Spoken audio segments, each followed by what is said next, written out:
A mail-order bride arrives at her new home in 1883 Texas, only to find it burned to ashes.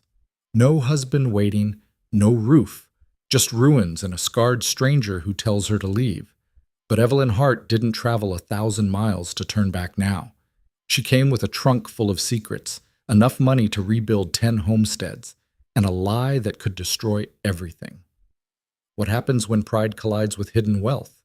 When love grows in the shadow of shame? Stay until the end to find out how two broken people build something neither could create alone. And drop a comment with your city so I can see how far this story travels. The stagecoach pulled away in a cloud of dust, leaving Evelyn Hart standing alone on the edge of nowhere. The driver hadn't even waited for her to steady herself before snapping the reins, as if this godforsaken stretch of Texas dirt might somehow curse him if he lingered too long.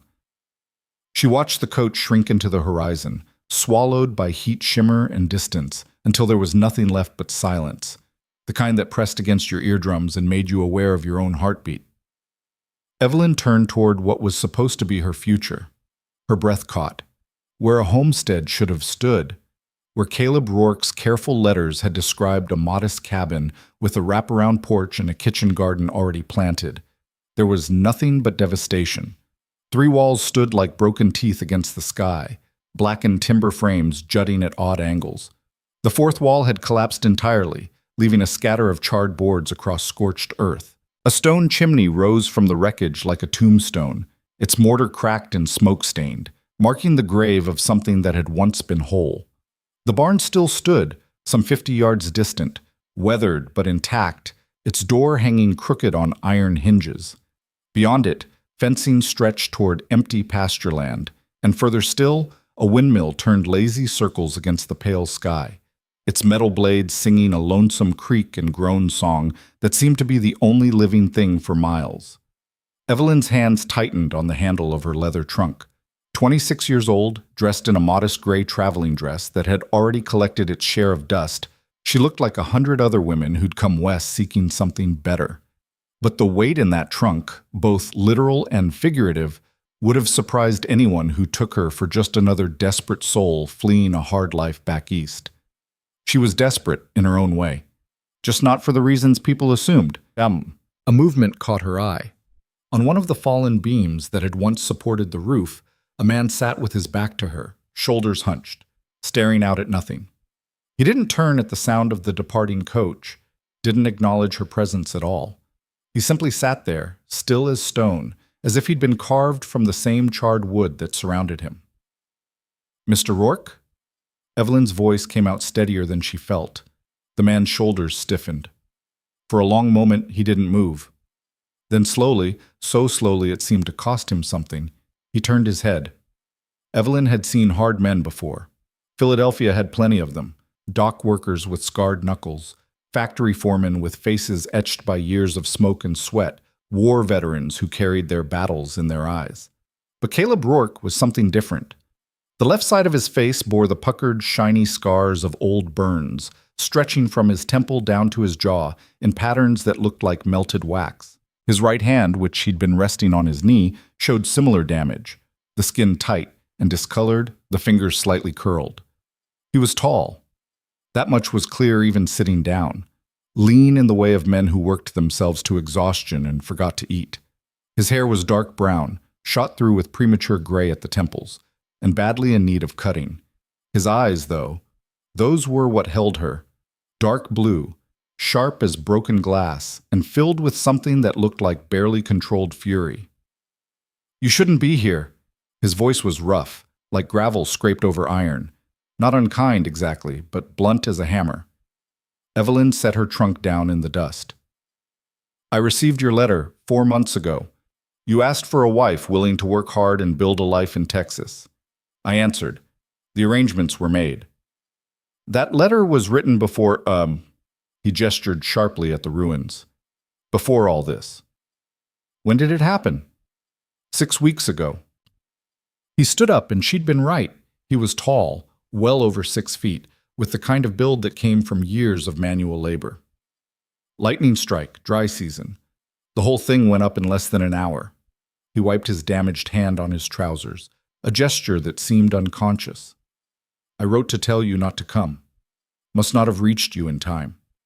Or perhaps I'd already left Philadelphia. Evelyn studied the ruins with a practiced eye, cataloging what remained, what could be salvaged, what would need to be rebuilt from scratch. Is there water? He blinked, thrown by the question. What? Water, a well, a creek, something. Well's intact, 40 yards past the barn. He frowned at her, suspicion creeping into his expression. Miss Hart, Mrs. Rourke, according to the proxy marriage certificate. She pulled the document from her traveling bag, unfolding it carefully. Signed and witnessed in Philadelphia, as per your instructions. Legally binding in the state of Texas. Caleb's jaw worked, muscles tensing beneath the scarred skin. That was before you saw... He stopped, seemed to force himself to continue. Before you knew what you were getting into. The agreement was for a working homestead, a life being built, not this. I can see what this is. Evelyn folded the certificate and tucked it back into her bag. I can also see a barn that's still standing, a well that works, and enough land to support livestock and crops. The house can be rebuilt. With what money? The words came out sharp, almost angry. I sank everything I had into that cabin. The timber, the windows, the stove, all of it gone. I've got maybe $70 left to my name, and most of that's got to go toward winter supplies. He took a step toward her, and she saw the pride and shame warring in his expression. I can't give you what was promised. I can't give you anything except hard work and a barn to sleep in until I can scrape together enough to send me back? To give you a choice. He looked away, that damaged hand curling into a fist. Real choice, not just showing up to ruins and a man who can't provide. Evelyn was quiet for a moment, letting his words settle between them. The wind picked up, carrying the scent of scorched wood and sun-baked earth. Somewhere in the distance, a hawk cried out, its call thin and lonely. Then she bent down and unlatched her trunk. What are you doing? Caleb asked. Evelyn didn't answer. She opened the heavy lid and began lifting out items with deliberate care. First came a set of carpenter's tools. A hammer, a saw, a level, all well used but maintained. Then packets of seeds wrapped in oilcloth. A leather satchel that clinked with the sound of glass bottles. Medicine, tinctures, bandages. A cast iron skillet and a Dutch oven. A folded canvas tarp, a coil of good rope. Work gloves, nails in a wooden box. Caleb stared. That's not... Those aren't the belongings of a seamstress. I never said I was only a seamstress. Evelyn straightened up, meeting his eyes directly. My father was a carpenter before he died. He taught me his trade. My mother ran a boarding house and took in mending to make ends meet. She taught me hers. She gestured at the items laid out in the dust. I came prepared to work, Mr. Rourke. The letter you wrote didn't promise me comfort. It promised me partnership, purpose, a chance to build something real. You can't possibly want... What I want, Evelyn interrupted, her voice firm, is to not go back to Philadelphia. What I want is to not spend another year sewing wedding dresses for women whose husbands chose them for their dowries. What I want is to stand on ground I helped build and know that I earned my place there. She picked up the hammer, testing its weight in her hand. You're right that you can't give me what was promised in that letter, but neither can I give you what you probably expected. So we're even. Well, Caleb shook his head slowly. You don't understand what you're saying. The work ahead, it's brutal. Clearing the burned timber, laying new foundation, framing walls, cutting and hauling every board. It'll take months, maybe a year, and that's if nothing else goes wrong. And things always go wrong out here. He held up his scarred hand. I got this in a barn fire 5 years ago, saving horses that weren't even mine. The cabin fire? That was just Texas reminding me that nothing you build is ever really yours. It can all burn tomorrow. Then we build it today. Evelyn closed her trunk and sat down on it, looking up at him calmly. I've spent the last 10 years watching everything I cared about disappear piece by piece. My father died when I was 16.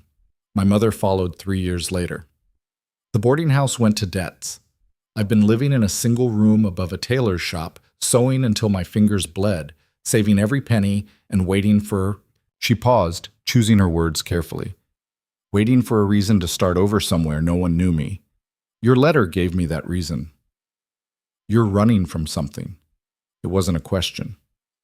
"Isn't everyone who comes west?" She met his gaze steadily. "The question is whether you're running towards something too." Caleb was silent for a long moment. The wind tugged at his shirt, pressing the fabric against his lean frame. His eyes moved from Evelyn to the ruins to the barn and back again, as if he were calculating some equation that didn't quite balance. "The barn's got room for two," he said finally, his voice carefully neutral. "Separate spaces. There's a tack room with a door that closes. You can have that. I'll sleep in the loft." "That's acceptable." "There's no furniture except what I salvaged, a table, 2 chairs, and a bed frame I managed to pull out before the roof came down. Mattress burned. I can sew a new one. We'll need hay or straw for stuffing."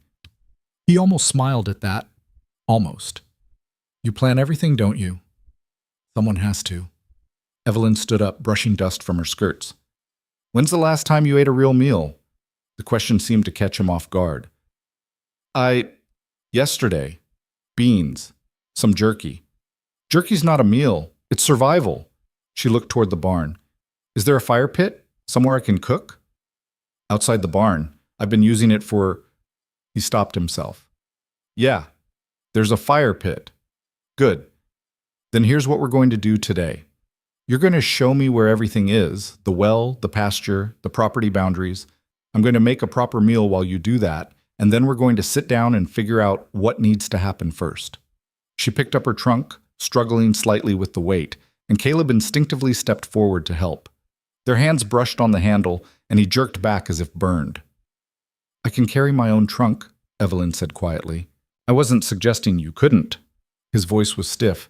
"Just trying to help." "I know." She softened her tone slightly. "But we're going to be doing a lot of things ourselves, Mr. Rourke. We might as well get used to it." He watched her carry the trunk toward the barn, her back straight despite the obvious weight. She didn't look back to see if he was following. Didn't ask for permission or approval, just moved forward with the kind of quiet determination that came from years of doing what needed to be done, whether anyone noticed or not. Caleb stood in the ruins for a moment longer, surrounded by the charred skeleton of everything he'd built over the past 3 years. The cabin had been his proof that he could make something of himself despite the scars, despite the whispers in town, despite the way people looked at him like he was something broken that might cut them if they got too close. And now it was gone. But this woman, this stubborn, practical woman who'd opened a trunk full of tools instead of crying at the sight of devastation, she wasn't looking at him like he was broken. She was looking at him like he was someone who could still build. He didn't know if that was better or worse. Slowly, Caleb followed Evelyn toward the barn, his shadow stretching long across the scorched earth behind him. The barn smelled of hay and leather and the ghostly scent of horses long since sold. Evelyn stepped inside, letting her eyes adjust to the dimmer light.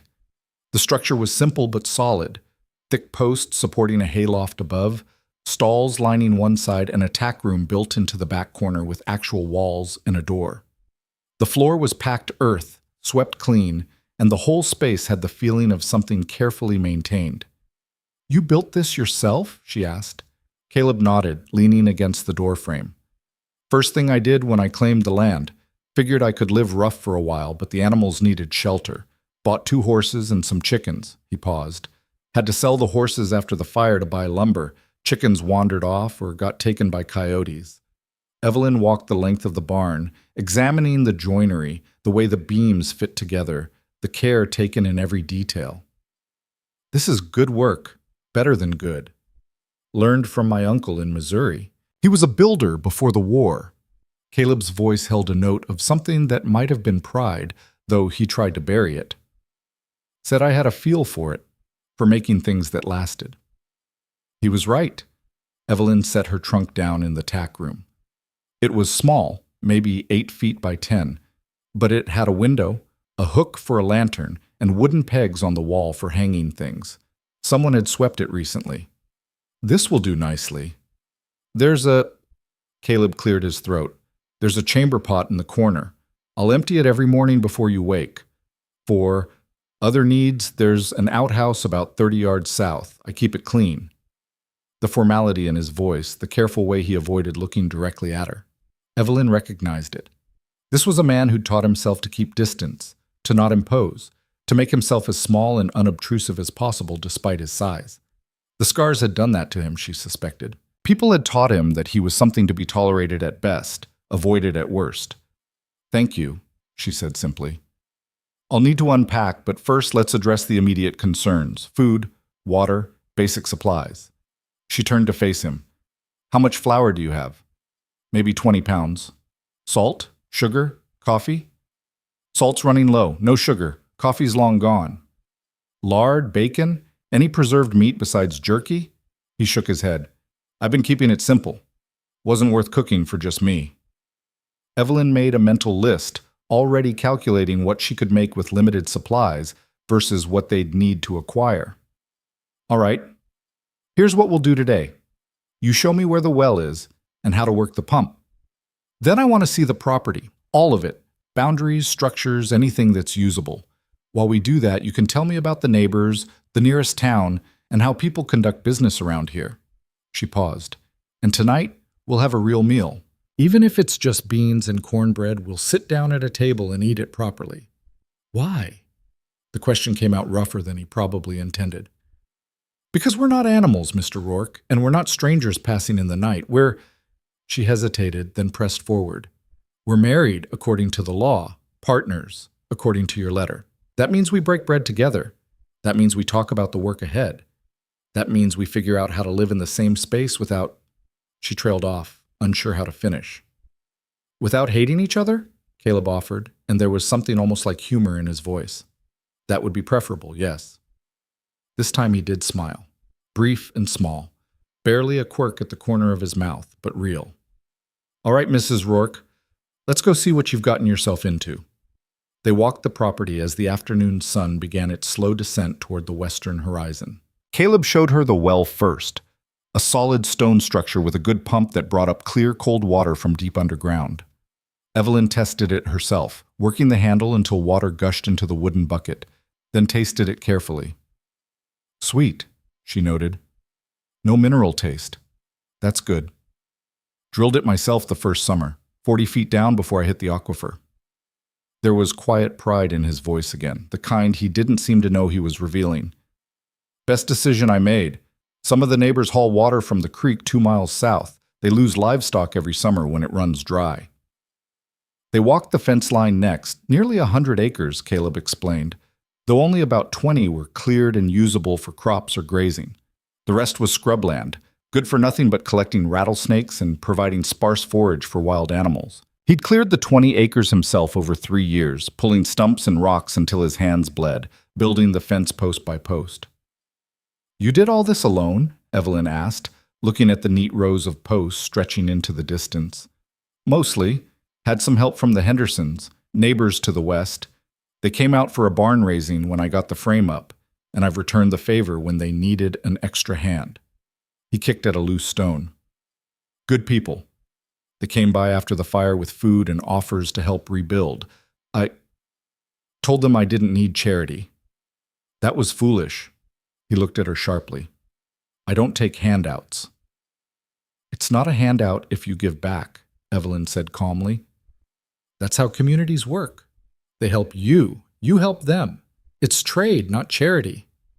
It's pity when they look at you the way they look at me. Or maybe it's just decency." She stopped walking and turned to face him. "Mr. Rourke, I'm going to be direct with you because we don't have time for dancing around things. You're going to have to let people help us because I can't rebuild that house alone, and neither can you, not in any reasonable time frame. We'll need lumber, labor, and skills we don't have. And yes, people might look at you with concern or curiosity or whatever else you think you see in their eyes, but that's their problem, not yours. Your problem is making sure we have a roof before winter." Caleb stared at her, his jaw working. For a moment, she thought he might argue, might let that simmering anger she'd seen in the ruins boil over. But instead, he exhaled slowly and nodded. "You always this direct?" "I find it saves time." Must make you popular at parties. I wouldn't know. I don't get invited to parties. She said it matter-of-factly, without self-pity, and started walking again. Caleb caught up with a few long strides. The Hendersons, Tom and Mary, they live about 3 miles west. They've got 4 kids, all under 12. Tom farms mostly. Some cattle. Mary's the one who brought soup after the fire. He paused. I was not gracious about it. You'll apologize when we see them next. Yes, ma'am. Evelyn hid a small smile at the automatic deference in his response. They continued walking, and Caleb pointed out other landmarks. The old buffalo trail that ran along the northern property line, the dry creek bed that flooded every spring, the stand of cottonwood trees where he'd planned to expand the orchard. He talked more easily as they walked, his voice losing some of its defensive edge, and Evelyn listened carefully, filing away information. Town's 8 miles southeast, he said as they circled back toward the barn. Place called Redemption. About 200 people, maybe less. Got a general store, a blacksmith, a doctor who's drunk more often than not, and a church that doubles as a school. Saturday's market day, if you need to buy or trade supplies. What do people trade for? Eggs, milk, vegetables if you've got a garden going, sewing and mending if you're good at it, firewood in winter, labor when someone needs help with harvest or building. He glanced at her. You said you're a seamstress? Among other things. There's probably work in town if you wanted it. Ladies are always needing dresses fixed or altered. Mrs. Patterson runs the general store. She might know who's looking. Evelyn filed that information away as well. Income would matter, especially if they were going to rebuild properly. But she wasn't ready to discuss money yet. Not when she didn't know how Caleb would react to the truth sitting in the bottom of her trunk, wrapped in oilcloth and hidden beneath a false bottom. They reached the barn as the sun touched the horizon, painting the sky in shades of orange and gold. Evelyn immediately set to work building up the fire pit while Caleb hauled water from the well. She had flour, salt, and a small amount of lard from her trunk, emergency supplies she'd packed for the journey. Combined with Caleb's beans and some wild onions he'd gathered earlier in the week, she managed to create something that resembled a proper meal. They ate at the salvage table, set up outside the barn under the darkening sky. The cornbread was dense but edible, the beans seasoned with onion and salt. It wasn't much, but it was hot and filling, and they ate in silence for several minutes before Caleb spoke.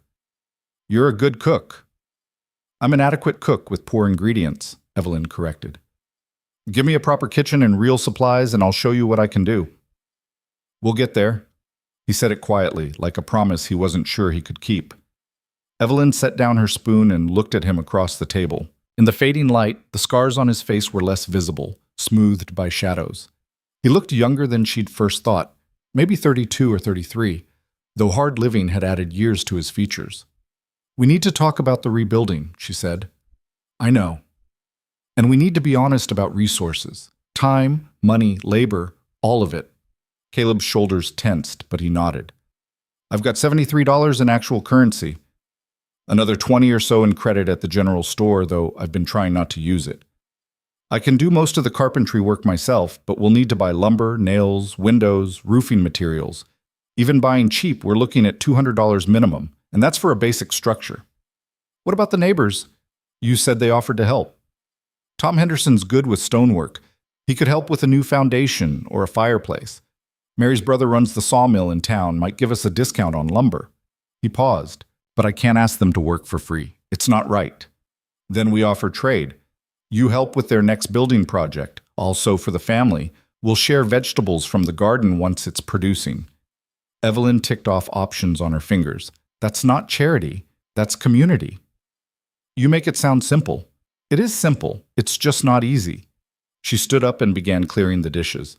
Tomorrow we start clearing the burned timber from the cabin site. Whatever's usable, we save. The rest gets cut for firewood. While we do that, we make a list of everything we need and start figuring out who to approach for what. She paused. And you write a letter to the Hendersons, a proper one, thanking them for their kindness and asking if they'd be willing to help with the rebuild in exchange for labor trade. Caleb pushed back from the table, his expression unreadable. You're used to giving orders. I'm used to getting things done. Evelyn met his eyes steadily. If that bothers you, say so now." He was quiet for a long moment, studying her in the near darkness. Then, surprisingly, he shook his head. "No, it doesn't bother me. It's just different. The women I've known were either trying to fix me or trying to avoid me. You're doing neither." "I'm trying to build a house," Evelyn said simply. "Everything else is secondary." Something shifted in Caleb's expression, a crack in the defensive walls he'd built around himself. "All right, Mrs. Rourke, we'll do it your way. But when your back is screaming and your hands are bleeding and you're wondering what the hell you got yourself into, remember, I gave you a chance to leave. And I'll remind you that I chose to stay." She carried the dishes toward the well to rinse them. "Get some rest, Mr. Rourke. Tomorrow, we start building our life." That night, Evelyn lay on the bare floor of the tack room, wrapped in the blankets she'd brought from Philadelphia, and listened to the sounds of the barn settling around her. Above, in the loft, she could hear Caleb moving around, the creak of boards under his weight, the rustle of hay as he made his bed. She thought about the money hidden in her trunk. $43,000, give or take. The inheritance from her mother's side of the family, passed down through a maiden aunt who'd never married and never trusted banks. It had been sewn into the lining of quilts and hidden in the walls of the boarding house, discovered only after her mother's death when Evelyn had been forced to sell the property. Enough money to rebuild this homestead 10 times over. Enough to buy a house in town, live comfortably, never work another day in her life if she chose. And she'd lied about all of it, not directly. She'd never claimed to be poor, but she'd let Caleb assume, let him believe she was just another working-class woman seeking a better life out west. The truth was far more complicated. She'd fled Philadelphia because men had started circling like sharks once word of her inheritance got out. Marriage proposals from strangers, business propositions that were barely disguised attempts at theft, even a distant cousin who'd shown up claiming some legal right to the money. She'd wanted to disappear, to find some place where she could be valued for her work, her skills, her partnership, not her bank account.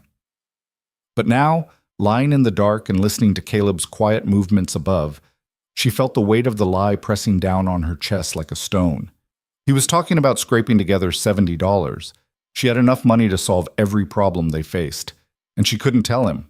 Not yet. Maybe not ever. Because she'd seen the pride in his voice when he talked about the well he'd drilled, the barn he'd built, the land he'd cleared. She'd seen the shame in his eyes when he looked at the burned cabin. If he knew about the money, it would change everything. He'd see himself as her hired hand instead of her partner. Or worse, he'd see the money as a solution to problems that actually required his skills, his strength, his knowledge of this land. No. She'd made the right choice in hiding it. They would rebuild together, using what resources they had, building something real through sweat and partnership. And when the time was right, if the time was ever right, she'd find a way to tell him the truth, if he didn't discover it first. Evelyn pulled the blanket tighter around her shoulders and closed her eyes, trying not to think about all the ways this fragile new beginning could shatter as completely as the burned cabin outside. Above her, Caleb finally settled into silence, and the barn grew quiet except for the wind whispering through the cracks in the walls, a sound that could have been loneliness or possibility, depending on how you chose to hear it. Dawn came cold and gray, the sky the color of dirty cotton. Evelyn woke to the sound of Caleb already moving around outside, the rhythmic thunk of an axe biting into wood, the scrape of charred timber being dragged across dirt. She dressed quickly in the dim light of the tack room, pulling on the oldest dress she'd brought, one already patched at the elbows and hem. Over it, she tied a canvas apron she'd sewn herself, with deep pockets for nails and tools. When she stepped outside, Caleb was stripped down to his undershirt despite the morning chill, sweat already darkening the fabric between his shoulder blades. He'd started at the cabin ruins, pulling apart the collapsed wall beam by beam, sorting the wood into piles, salvageable, firewood, complete loss. His scarred hands were wrapped in strips of cloth, makeshift gloves that were already coming loose. "You should have woken me," Evelyn said. Caleb didn't look up from his work. "Figured you'd earned a full night's sleep after the journey. Besides, this part's just clearing, doesn't need 2 people yet. Everything needs 2 people if you want it done right." She picked up a pair of work gloves from her trunk and pulled them on, then grabbed the other end of the beam he was wrestling with. "On 3. 1, 2. They heaved together, and the beam came free with a groan of protest, sending up a cloud of ash and splinters. They carried it to the salvage pile, and Evelyn examined it closely in the growing light. The outer layer was charred black, but the inner wood still looked solid. Oak, if she wasn't mistaken, and thick as a man's thigh. "This can be planed down," she said, running her gloved hand along the surface. "Lose maybe 2 inches to the burn, but the core's still good. We could use it for support beams in the new structure." Caleb stared at her. "You know timber?" "I told you, my father was a carpenter. I spent my childhood in his workshop." She moved to the next beam, assessing it with the same critical eye. "This one's too far gone. See how it's cracked all the way through? But that cross brace there, that's worth saving." They worked in silence for the next hour, falling into a rhythm that required no words. Caleb would leverage a piece loose, and Evelyn would help carry it to the appropriate pile. When they found something questionable, she'd make the call, save it or burn it. He never argued with her assessments, which surprised her. Most men she'd known would have bristled at a woman making decisions about carpentry. The sun climbed higher, burning off the morning mist, and the work grew harder. Some of the beams were pinned under tons of rubble, stone from the collapsed chimney, the iron stove that had crashed through the floor, twisted remnants of the roof. They had to dig and pry and heave, their breathing loud in the stillness, muscles screaming with effort. Around mid-morning, Caleb straightened up and wiped his forehead with his arm, leaving a streak of soot across his brow. "We need to talk about the immediate plan." Evelyn set down the board she'd been carrying and nodded. Her back already ached, and her hands were sore despite the gloves. "I'm listening." "The way I see it, we've got 2 choices. We can try to rebuild exactly where the cabin stood, or we can choose a new site." He gestured toward a spot about 40 yards south, where the ground sloped gently upward. "Higher elevation there, better drainage. Wouldn't flood in spring like this spot does. But moving the site means starting from scratch. New foundation, new well access. Well's already here and it's good. We just need to extend the path." Caleb's eyes were sharp, calculating. "But yeah, new foundation, new everything. It'd add time to the build." Evelyn studied both locations, thinking like her father had taught her. Not just about today, but about 5 years, 10 years, 20 years from now. The higher ground makes more sense long term. Flooding's not just an inconvenience, it's a structural threat. And if we're building new anyway, she trailed off, an idea forming. "What?" "If we're starting fresh, we could build smarter. Not just a cabin, but something that could grow with us. Root cellar dug in from the start. Maybe plan for an addition later, when we have resources." She caught herself, realizing she was thinking aloud about a future she wasn't sure they'd share. "I mean, if that's something you'd want." Caleb was quiet for a moment, his expression unreadable. "You plan on staying then? Long enough to need additions?" "I plan on staying as long as there's work to be done and a partnership worth maintaining," Evelyn said carefully. "I didn't come all this way to turn around at the first bit of hardship." "This isn't the first bit. This is the middle of hardship, heading straight toward more hardship." "Then I suppose I'm in the right place." She met his gaze steadily. "Are we building on the high ground or not?" A slow smile crossed Caleb's scarred face, the first real smile she'd seen from him. "Yeah, we're building on the high ground." They spent the rest of the morning clearing debris and hauling salvageable materials to a protected spot near the barn. By noon, Evelyn's shoulders burned and her palms stung despite the gloves. When Caleb finally called for a break, she had to force herself not to collapse on the spot. He brought water from the well in a dented tin cup, and they passed it back and forth, drinking deeply. The water was cold and clean, tasting faintly of minerals and stone. "You work harder than most men I know," Caleb said, and there was genuine respect in his voice. "Most men you know didn't grow up hauling furniture for a boarding house." Evelyn flexed her sore fingers.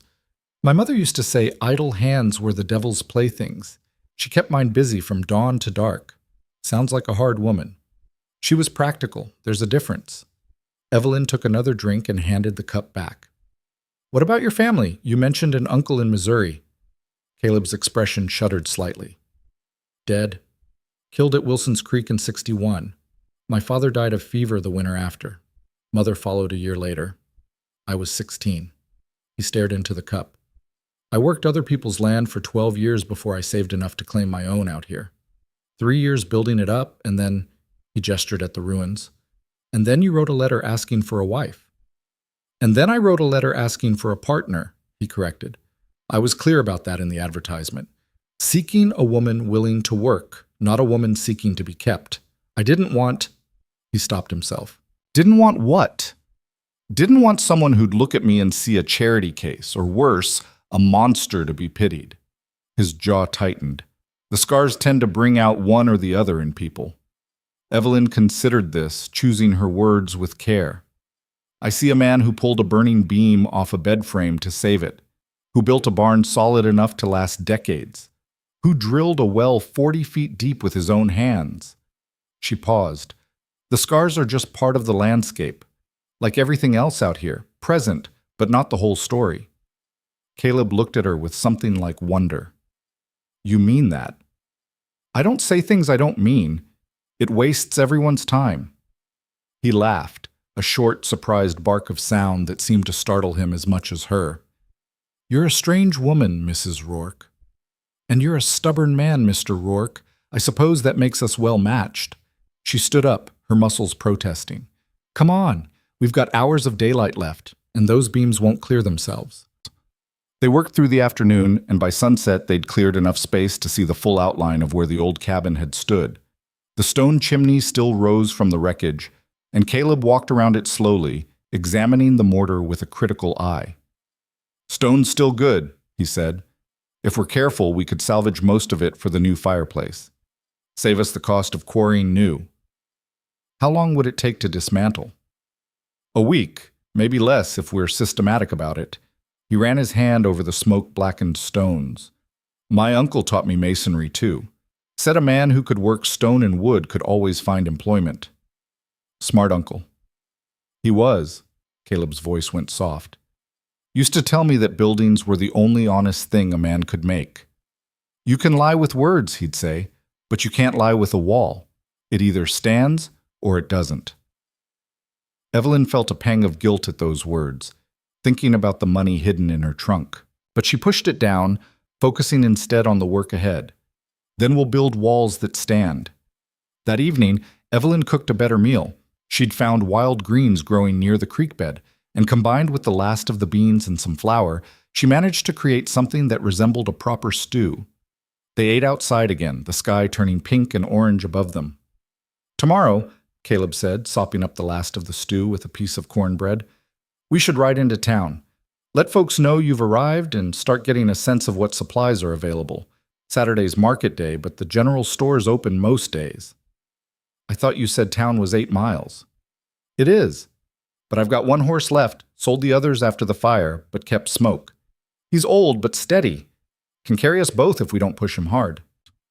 Evelyn felt a flutter of nervousness at the thought of meeting the town, of being introduced as Caleb's wife, of navigating the social dynamics of a place where everyone would know their business.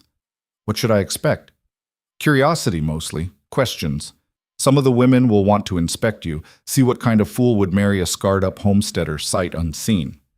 He said it matter-of-factly, without self-pity. Mrs. Patterson, who runs the general store, she's all right. Nosy, but decent. The preacher's wife, Mrs. Collins, she'll probably invite you to quilting circles and church socials. You can say yes or no as you please. What about the doctor you mentioned? Doc Brennan. Like I said, he drinks, but he knows his trade.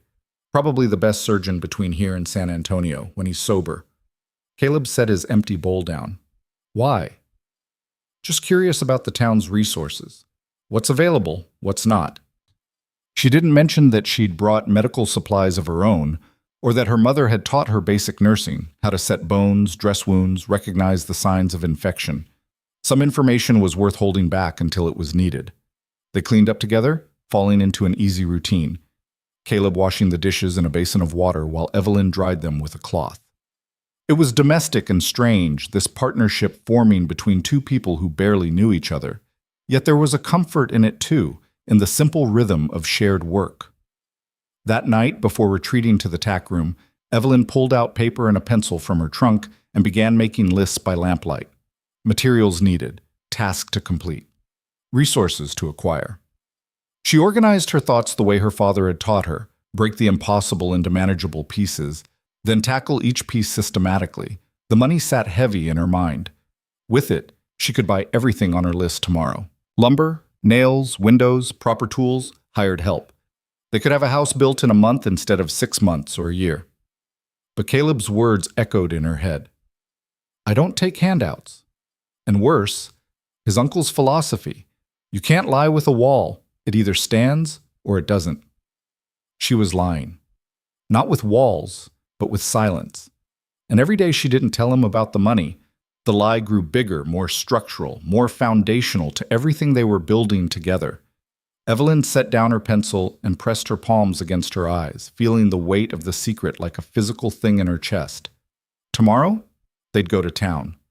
She'd meet the neighbors, start building the social connections they'd need to survive out here. And she'd keep her mouth shut about the $43,000 that could solve every problem they faced. Because the truth was, she didn't know how to solve the problem of Caleb's pride. And until she figured that out, the money would stay hidden. In the loft above, she heard Caleb moving around, settling in for the night. The boards creaked under his weight, and she found herself wondering what he was thinking. If he suspected anything. If he ever questioned why a seamstress from Philadelphia had come prepared with carpenter's tools and medical supplies and seeds for planting. If he wondered what else she might be hiding.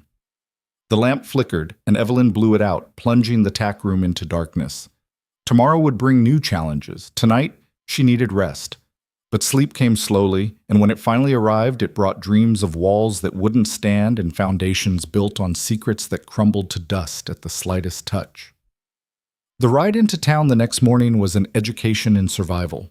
Smoke was indeed old, a gray gelding with patient eyes and a shuffling gait that suggested he'd seen better days. Caleb sat in the saddle, and Evelyn rode behind him, her arms wrapped around his waist, acutely aware of the solid warmth of him, the way his muscles shifted as he guided the horse along the rutted trail. They didn't talk much during the journey. The landscape demanded attention. Rolling grassland broken by stands of mesquite and oak, dry creek beds that would run wild during spring floods, distant mesas that shimmered in the heat. Hawks circled overhead, and once they spotted a small herd of pronghorn antelope in the distance, moving like liquid across the plain. Redemption appeared as a cluster of buildings on the horizon, growing larger as they approached. It was smaller than Evelyn had imagined. Maybe 20 structures total, most of them wood frame with false fronts to make them look bigger than they were. The main street was wide and dusty, lined with hitching posts and water troughs. A few people moved along the wooden sidewalks, their faces turning to watch as Caleb and Evelyn rode past. Caleb guided Smoke to the general store and dismounted, then offered his hand to help Evelyn down. She took it, feeling the rough texture of his scarred palm through her glove, and stepped carefully to the ground. Several people on the sidewalk stared openly, at Caleb's scars, at Evelyn, at the two of them together. She met their gazes calmly, refusing to look away or seem ashamed.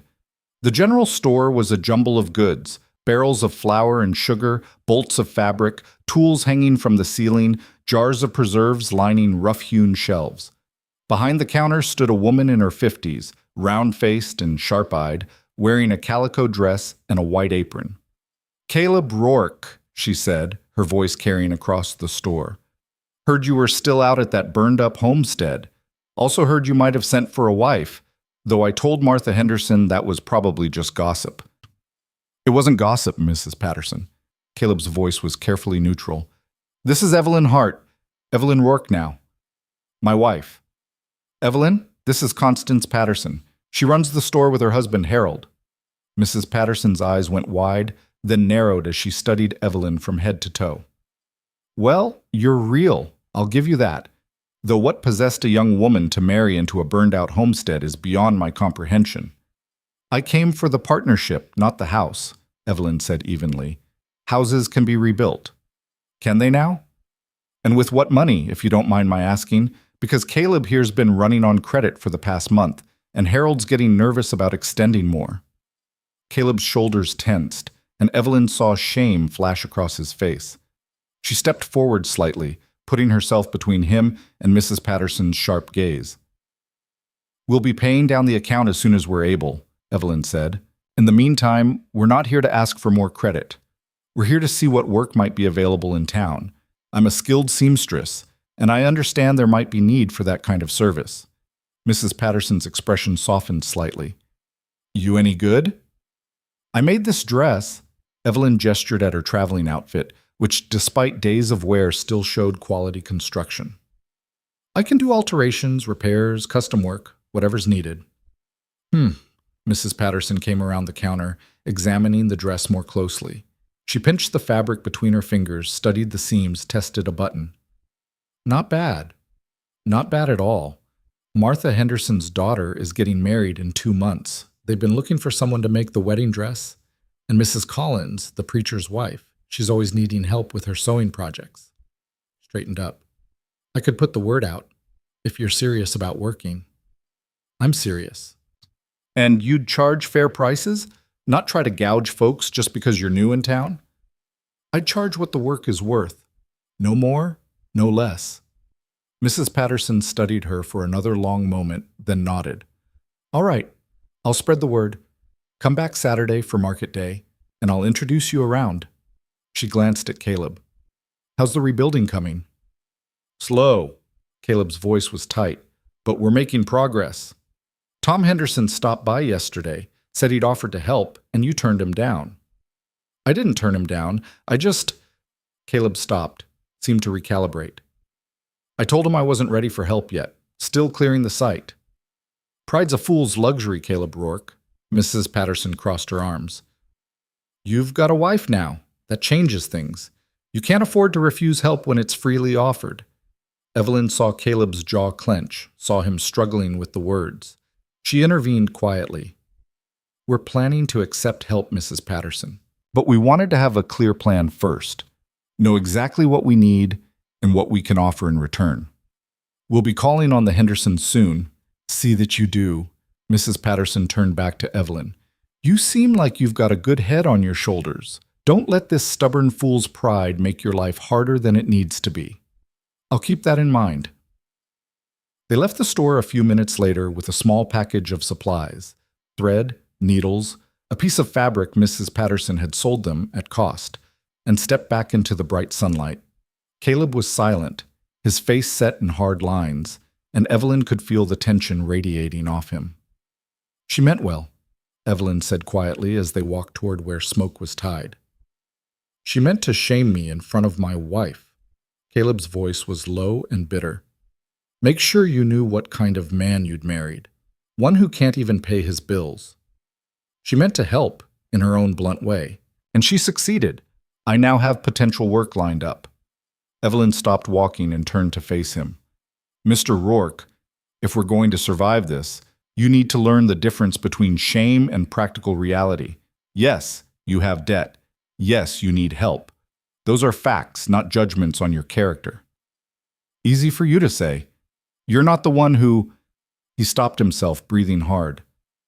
"Who what? Failed? Because that's not what I see. I see a man who built a homestead from nothing, lost it to an act of nature beyond his control, and is trying to rebuild despite having every reason to give up." She stepped closer. "That's not failure. That's resilience." Caleb stared at her, something raw and uncertain in his eyes. "You really believe that?" "I wouldn't say it otherwise." She softened her tone. "But Mrs. Patterson was right about one thing. You can't afford pride right now. Neither can I. We need this community, and they need to know we're willing to be part of it." He was quiet for a long moment, then nodded slowly. "All right, we'll visit the Hendersons this week, make peace, ask for help properly." "Good." They mounted Smoke and headed back toward the homestead, but Caleb guided the horse on a different route, veering west instead of straight home. After about 20 minutes, a farmhouse came into view. A solid structure with a good roof, smoke rising from the chimney, children playing in the yard. "The Hendersons," Caleb said quietly. "Figured we might as well not waste time." Evelyn felt a surge of approval. He'd listened, actually listened and adjusted. That was more than many men would do. As they approached, a woman came out onto the porch, 30-something, with brown hair pulled back in a practical bun and a flour-dusted apron. Her face lit up when she saw them. "Caleb, and this must be your bride we heard about. She came down the steps, wiping her hands on her apron. I'm Mary Henderson. Tom's inside with the older boys, working on a broken plow, but he'll want to meet you proper. Evelyn dismounted and accepted Mary's outstretched hand. Evelyn Rourke, pleased to meet you. Come inside, both of you. I've got coffee on and I just pulled bread from the oven. Mary's eyes were warm and genuinely welcoming, without the sharp assessment of Mrs. Patterson. We've been hoping Caleb would bring you by. They followed Mary into a kitchen that smelled of fresh bread and coffee. It was a lived-in space. Children's drawings tacked to the walls, a well-used table scarred with years of family meals, windows that let in good light. A man rose from the table as they entered, tall, bearded, with the weathered face of someone who spent his life outdoors. Tom Henderson, he said, offering his hand to Evelyn. Welcome to Redemption, Mrs. Rourke. Thank you. Evelyn shook his hand firmly. And thank you for your kindness to my husband after the fire. I understand you brought food and offered assistance. Tom glanced at Caleb, who looked uncomfortable. It's what neighbors do, though I got the sense my help wasn't particularly wanted at the time. It was wanted, Caleb said quietly. I just didn't know how to accept it properly. I'm sorry for that. The words clearly cost him, and Tom's expression softened. No apologies needed. Losing a home like that, I can't imagine what that's like. A man's entitled to some rough edges while he figures out how to move forward. Mary poured coffee and sliced bread, and they all sat around the table. The conversation flowed more easily than Evelyn had expected, Mary asking about Philadelphia, Tom and Caleb discussing lumber sources and building techniques, the children periodically bursting in with questions or requests before being shooed back outside. We're planning to start the rebuild next week, Caleb said eventually. Decided to build on higher ground, south of where the original cabin stood. Better drainage, less risk of flooding. Smart thinking, Tom said. You'll need help with the foundation work. Heavy lifting, stone placement. I could bring my boys, the older two are 14 and 12, strong enough to be useful. I was hoping you'd say that. Caleb took a breath. I can't pay in currency, but I can trade labor. When you need help with harvest or building projects of your own, I'll be there. Fair enough. Tom extended his hand across the table, and Caleb shook it. We'll start whenever you're ready. Mary turned to Evelyn. And what about you? What skills did you bring from Philadelphia besides the good sense to marry this stubborn fool? Evelyn smiled. Sewing, mostly. My mother ran a boarding house, so I learned cooking and household management. My father was a carpenter before he died, so I know my way around tools and lumber. Mary's eyebrows rose. A carpenter's daughter? Well, that explains why you're not fainting at the prospect of rebuilding a homestead from scratch. She refilled Evelyn's coffee cup. My daughter Sarah is getting married in October. I've been worried sick about her wedding dress. I can manage basic sewing, but nothing fancy enough for a wedding. Would you be willing to take on the work? I'd be happy to. When can I meet with Sarah to discuss what she wants? Saturday at the market. I'll bring her by the general store. Mary beamed. Oh, this is wonderful. Sarah's been so anxious about the dress, and now I can tell her we found someone skilled. They talked for another hour, making plans and sharing information. Tom knew a man at the sawmill who could give them a discount on lumber. Mary had connections with several families in town who might need sewing work. The Hendersons' youngest daughter had outgrown all her dresses and needed new ones made. It was trade and community in action, exactly what Evelyn had described to Caleb. Not charity, but mutual support. As they prepared to leave, Mary pulled Evelyn aside.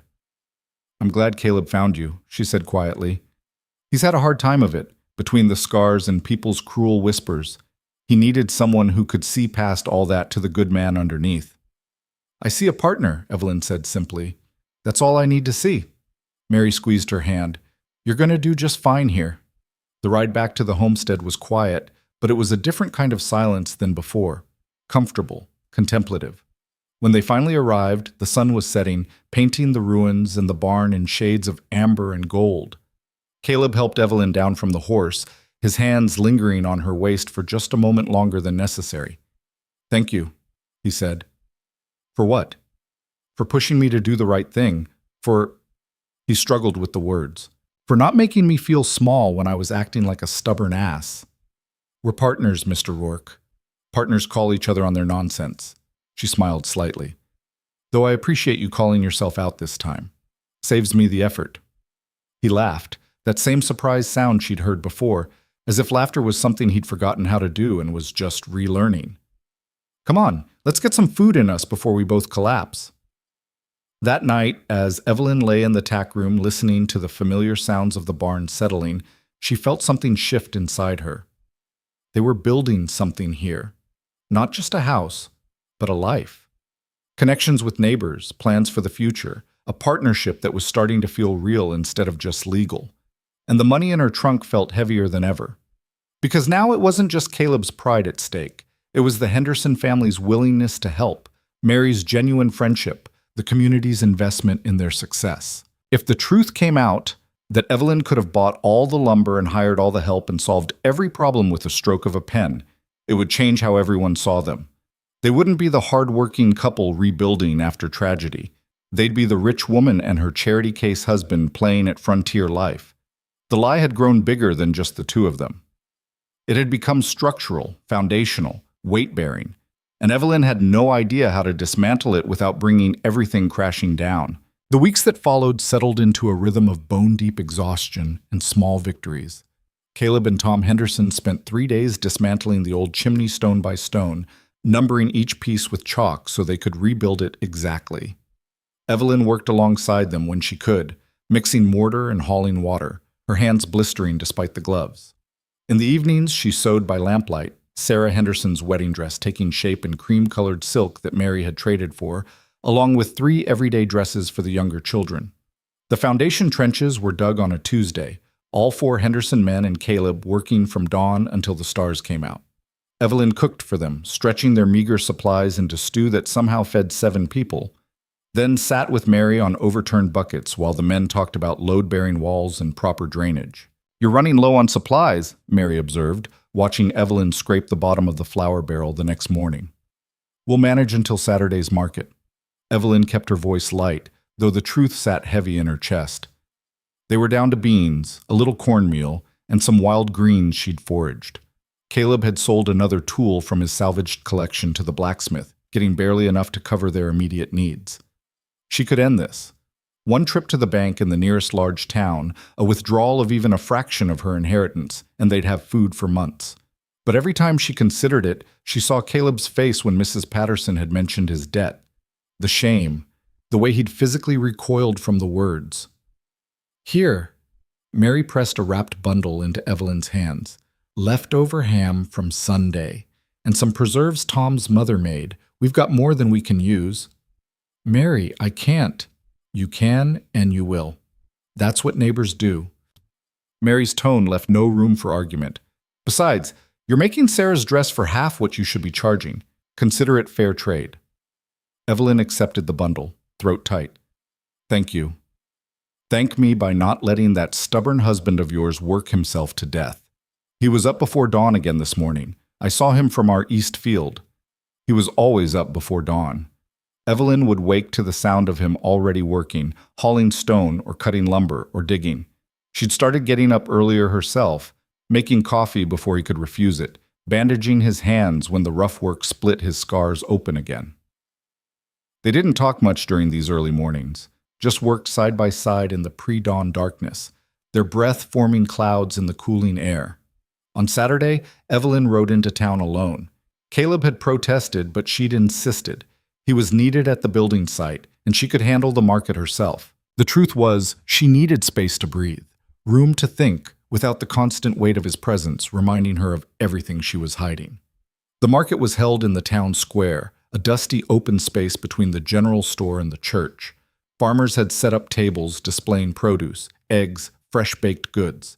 Women clustered in small groups, trading gossip along with their wares. Evelyn felt eyes on her as she dismounted.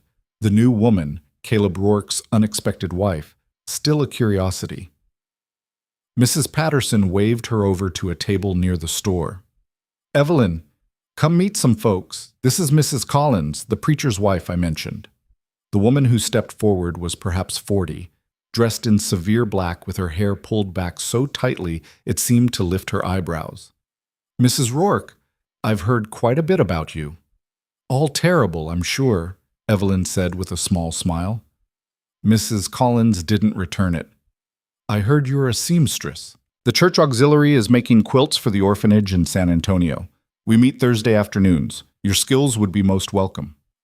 It was phrased as an invitation, but it felt like a summons. Evelyn recognized the type, a woman who ran her social circles like a general commanding troops, expecting compliance and punishing deviation. I'd be happy to contribute when I can, Evelyn said carefully, though with the rebuilding, my time is somewhat limited. Of course. The rebuilding. Mrs. Collins's lips pursed. It must be quite difficult, living in a barn. So, primitive. There was judgment in every syllable. Evelyn felt her spine straighten. It's temporary. And honestly, I've lived in worse conditions in Philadelphia. At least the barn doesn't have rats. Mrs. Patterson coughed to cover a laugh. Mrs. Collins' expression froze. Well, I suppose one must make do with what one has. Mrs. Collins turned to leave, then paused. Do give my regards to your husband. Such a tragic figure. It's a blessing he found someone willing to overlook his circumstances. The words landed like a slap. Evelyn opened her mouth to respond, but Mrs. Collins had already swept away, her black skirt swishing importantly. Don't mind her, Mrs. Patterson said quietly. She thinks suffering makes people holy. Probably jealous that you actually seem happy, despite everything. I'm not sure happy is the word I'd use. No? Then what word would you use? Evelyn considered this, watching the market activity swirl around them. Purposeful. Like I'm building towards something real instead of just existing. That's a better word than happy anyway. Happy's just a mood. Purpose lasts. Mrs. Patterson handed her a small package. Payment for the mending you did on my Sunday dress. And Sarah Henderson's here. She's been dying to talk about her wedding dress. Sarah turned out to be a sweet-faced girl of 19, nervous and excited in equal measure. They spent an hour discussing designs, with Evelyn sketching possibilities on a scrap of paper, while Sarah changed her mind a dozen times about sleeves and necklines and trim. Finally, they settled on something simple but elegant. Fitted bodice, modest neckline, long sleeves with pearl buttons. It's going to be beautiful, Sarah breathed, clutching the sketch. James is going to think I'm beautiful. You'll be beautiful because you're happy, Evelyn said. The dress is just decoration. Sarah blushed and thanked her profusely before running off to show her mother the design. Evelyn watched her go, remembering what it felt like to be 19 and full of uncomplicated hope, before her father died, before the inheritance and the circling men and the need to disappear. She was packing up her sewing supplies when a man approached, well-dressed by frontier standards, maybe 35, with the kind of smooth confidence that came from money or position. Mrs. Rourke? I'm Robert Langford. I own the bank here in town. Evelyn's stomach clenched. Mr. Langford. I wanted to introduce myself properly. Also wanted to let you know that if you and your husband need any financial assistance with the rebuilding, the bank offers very reasonable loan terms. That's kind of you, but we're managing. Are you? His smile didn't reach his eyes. I couldn't help but notice that Caleb sold some tools to the blacksmith last week. That's usually a sign of difficulties. It's a sign of practical resource management. Evelyn kept her voice level. We're trading what we don't need for what we do need. Of course. I just want you to know the option exists. A loan of, say, $300 at reasonable interest could make all the difference. You could hire proper help, finish the house before winter, get your lives established. He paused meaningfully. I understand you came from Philadelphia. Surely you're not accustomed to such rustic living conditions. There was something oily about his persistence, something that made Evelyn's skin crawl. We appreciate the offer, Mr. Langford, but we prefer to build without debt hanging over us. Pride before practicality. How admirable. His tone suggested it was anything but. Well, not if, but when you change your mind, you know where to find me. He tipped his hat and walked away, leaving Evelyn standing there with a cold feeling in her chest. She dealt with men like Langford in Philadelphia, men who circled financial vulnerability like vultures, waiting for desperation to set in so they could swoop down with terms that seemed generous but came with chains attached. The ride home was quiet, her mind churning. She had money. Enough money to never worry about men like Langford. Enough to rebuild the homestead twice over and still live comfortably for years. And here she was, watching Caleb sell his tools, accepting charity from neighbors, worrying about winter supplies. It was insane. It was cruel to Caleb, making him struggle when she could help. And yet, when she arrived back at the homestead, she found Caleb and Tom Henderson framing the first wall, their voices carrying across the open space as they called out measurements and adjustments. They'd made real progress. The foundation was in, stone laid with precision, and now the skeleton of the house was starting to rise from the earth. Caleb looked up when he heard Smoke's hooves, and his face lit up in a way that made her chest ache. "Evelyn, come look, we got the front wall framed." She dismounted and walked over, studying the framework critically. It was good work, the joints tight, the posts plumb, everything measured and checked. "It's perfect." "Not perfect, but it'll hold." Caleb wiped sweat from his forehead, leaving a streak of dirt. "How was the market?" "Productive. I met with Sarah about the dress, picked up some sewing work, and was informed that I'm primitive for living in a barn." Tom laughed. "Let me guess. Mrs. Collins?" "She's a piece of work, that one," Tom said. "Don't let her get under your skin. She thinks anyone who doesn't suffer properly isn't doing Christianity right." They worked until sunset, Evelyn helping to hold boards steady, while Caleb and Tom nailed them in place. When Tom finally left for home, promising to return Tuesday with his sons, Caleb stood back and surveyed what they'd built. "It's happening," he said quietly. "We're actually doing this. Did you doubt we would?" "Every single day." He turned to look at her, and in the fading light his scars were just shadows, his eyes dark and serious. "Every morning I wake up expecting you to have left in the night, taken Smoke, and headed back to civilization." "Why would I do that?" "Because this is hard, Evelyn. Harder than I think you knew it would be. And you're he gestured vaguely. "You're too good at this, too competent, too everything.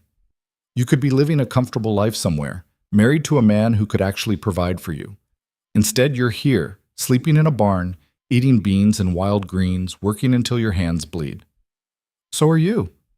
"I don't have a choice. This is all I've got." His voice roughened. "But you chose this, and I keep waiting to find out why." Evelyn's heart hammered. This was it, the moment to tell him the truth, to admit that she had choices he couldn't imagine, resources he didn't know existed, that she'd chosen this life not because it was all she could have, but because it was what she wanted. The words formed on her tongue, the truth pushed at her teeth, and then she looked at his face, proud, scarred, afraid, and she couldn't do it. Not yet. Not when he was finally starting to believe in his own worth, in the partnership they were building, not when the truth might shatter everything they'd created. "I chose this because I was tired of being alone," she said instead, which was also true. "I was tired of living in a single room, sewing clothes for other people's lives, having nothing that was mine. Here, I'm building something, with you. That's worth more than comfort." Caleb studied her face for a long moment, as if searching for the lie. Finally, he nodded. "All right. I won't question it again." But he would. She could see it in his eyes, the doubt, the wondering, the sense that something didn't quite add up. He was too smart not to notice the inconsistencies, the expensive tools she shouldn't have been able to afford on a seamstress's salary, the medical supplies that suggested resources beyond what she'd claimed, the way she never worried about money, even when they were down to their last dollar. Sooner or later, he'd find out. And when he did, it would destroy him. That night, Evelyn couldn't sleep. She lay in the darkness of the tack room, listening to the wind rattling the barn walls, and finally made a decision. She got up, lit the lamp, and opened her trunk with shaking hands. The false bottom came up easily. She'd designed it herself back in Philadelphia, lined with oilcloth to protect the contents. Underneath lay bundled papers, bank certificates, property deeds, and letters. So many letters from men she'd never met, all written after word of her inheritance spread through Philadelphia like wildfire. She pulled out one bundle, letters from a man named Charles Whitmore, who'd called himself a business partner, but whose proposals made it clear he saw her money as his future. Another bundle from a supposed cousin claiming family ties she knew were fabricated. A thick packet from a lawyer representing a man who'd promised to manage her affairs while she devoted herself to more feminine pursuits. Every single one of them had wanted her money. Not her. Not her skills or her partnership or her thoughts on anything. Just the inheritance she'd received through her mother's maiden aunt, a woman who'd worked as a milliner for 50 years and saved every penny, who'd died alone and left everything to the only family member who'd ever visited her out of actual affection instead of mercenary hope. Evelyn had fled Philadelphia because she'd realized something terrible. She would never know if any man wanted her for herself. The money contaminated everything, turned every interaction into a potential transaction, made her suspicious of every kindness and every smile. So she'd hidden it, created a new identity as a simple seamstress, answered an advertisement from a man looking for a working partner, not a wealthy bride. And for the first time in 2 years, she'd felt seen as a person instead of a prize. But now the lie was eating her alive. She started to put the papers back, then paused. Hidden among the legal documents was something else, a letter she'd received just before leaving Philadelphia, from her mother's lawyer informing her that the aunt had included a specific instruction in her will. Use this money to build something meaningful. Don't let it make you small. Evelyn had almost forgotten about that line. Now it seemed to burn through the paper. Build something meaningful. She looked at the money, then at the barn walls around her, at the tack room that had become her temporary home, at the life she and Caleb were building together through sweat and partnership and honest work. This was meaningful. This was real. But it was also built on a lie. The lamp flickered, and Evelyn made a second decision. She pulled out a sheet of paper and began to write, her hand steady despite the fear coursing through her veins. "Dear Caleb," she wrote, then stopped. What could she say? "I lied to you? I've been lying every day since I arrived. I have enough money to rebuild this homestead 10 times over, and I've been watching you sell your tools and accept charity because I was too cowardly to tell you the truth?" She crumpled the paper and started again. This time, she didn't address it to anyone. She just wrote facts, the amount of the inheritance, where it was kept, what her plans were for it.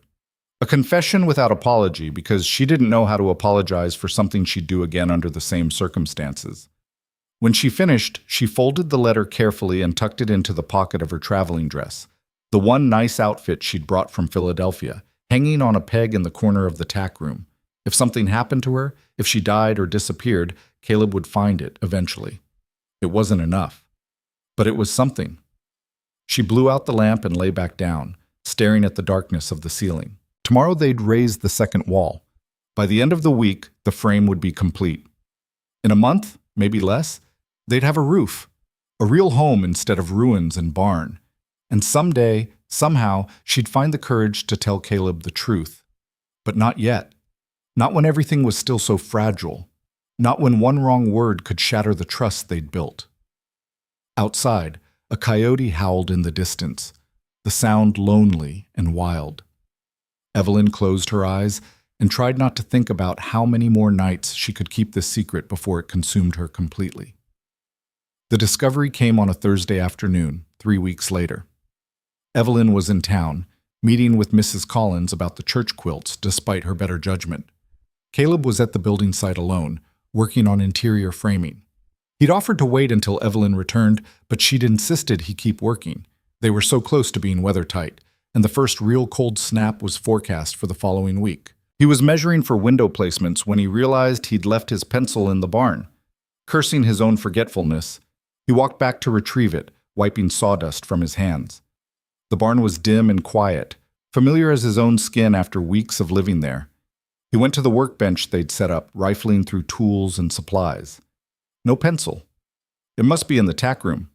Evelyn had been making notes for the dress orders the night before, might have borrowed his. Caleb hesitated at the door. The tack room was Evelyn's private space. He'd made a point of never entering without permission, of respecting the boundary they'd established. But it was just a pencil, and she'd be gone for hours. He pushed open the door. The room was neat as always. Evelyn kept it organized with almost military precision. Her trunk sat against one wall. The bed he'd made for her stretched along the other. Her sewing supplies were arranged on a small table near the window, her few dresses hung on pegs. No pencil on the table. He checked the windowsill, then reluctantly approached the trunk. Maybe she'd put it inside for safekeeping. The trunk wasn't locked. It opened easily under his hands, revealing the organized chaos of her belongings. Fabric scraps, thread, the medical supplies she'd mentioned. He lifted a layer of fabric, looking for the pencil. His hand hit something solid. A wooden panel that didn't quite fit flush with the bottom of the trunk. Caleb froze, his carpenter's eye immediately recognizing what he was seeing. A false bottom. Deliberately constructed, carefully hidden. He should close the trunk, walk away, wait for Evelyn to return and ask her directly if she'd seen his pencil. But his hands moved without conscious thought, finding the hidden catch, lifting the panel. Papers. Stacks of them, wrapped in oilcloth. Official-looking documents with bank seals and legal language. Caleb pulled one out, unfolded it with shaking hands. A bank certificate from Philadelphia, made out to Evelyn Hart, for the amount of $22,500. The number didn't make sense. He read it again. $22,500. He pulled out another document, another certificate, different bank, $12,000. Another. Property deed. Another. Investment bonds. His hands moved faster, pulling out document after document, his mind unable to process what he was seeing. The numbers grew, 30,000, 40,000, more, far more. When he finally stopped, breathing hard, the total in his head was somewhere around $43,000. 43,000. While he'd been selling his tools for grocery money, while he'd been accepting charity from neighbors, while he'd been lying awake at night worrying about how they'd afford lumber, she'd had $43,000 hidden in her trunk. The room seemed to tilt. Caleb sat down hard on the edge of her bed, still holding the papers, still trying to make his brain accept what his eyes were seeing. She'd lied. About everything. About being a poor seamstress, about running from a hard life, about needing this partnership as much as he did. This wasn't a partnership. This was, what? A game? Charity? Some kind of experiment where a rich woman played at frontier living while her real life waited safely in a bank account? The papers crumpled in his hands.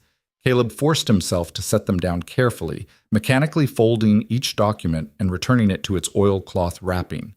His hands were steady, but something inside his chest was screaming. He put everything back exactly as he'd found it.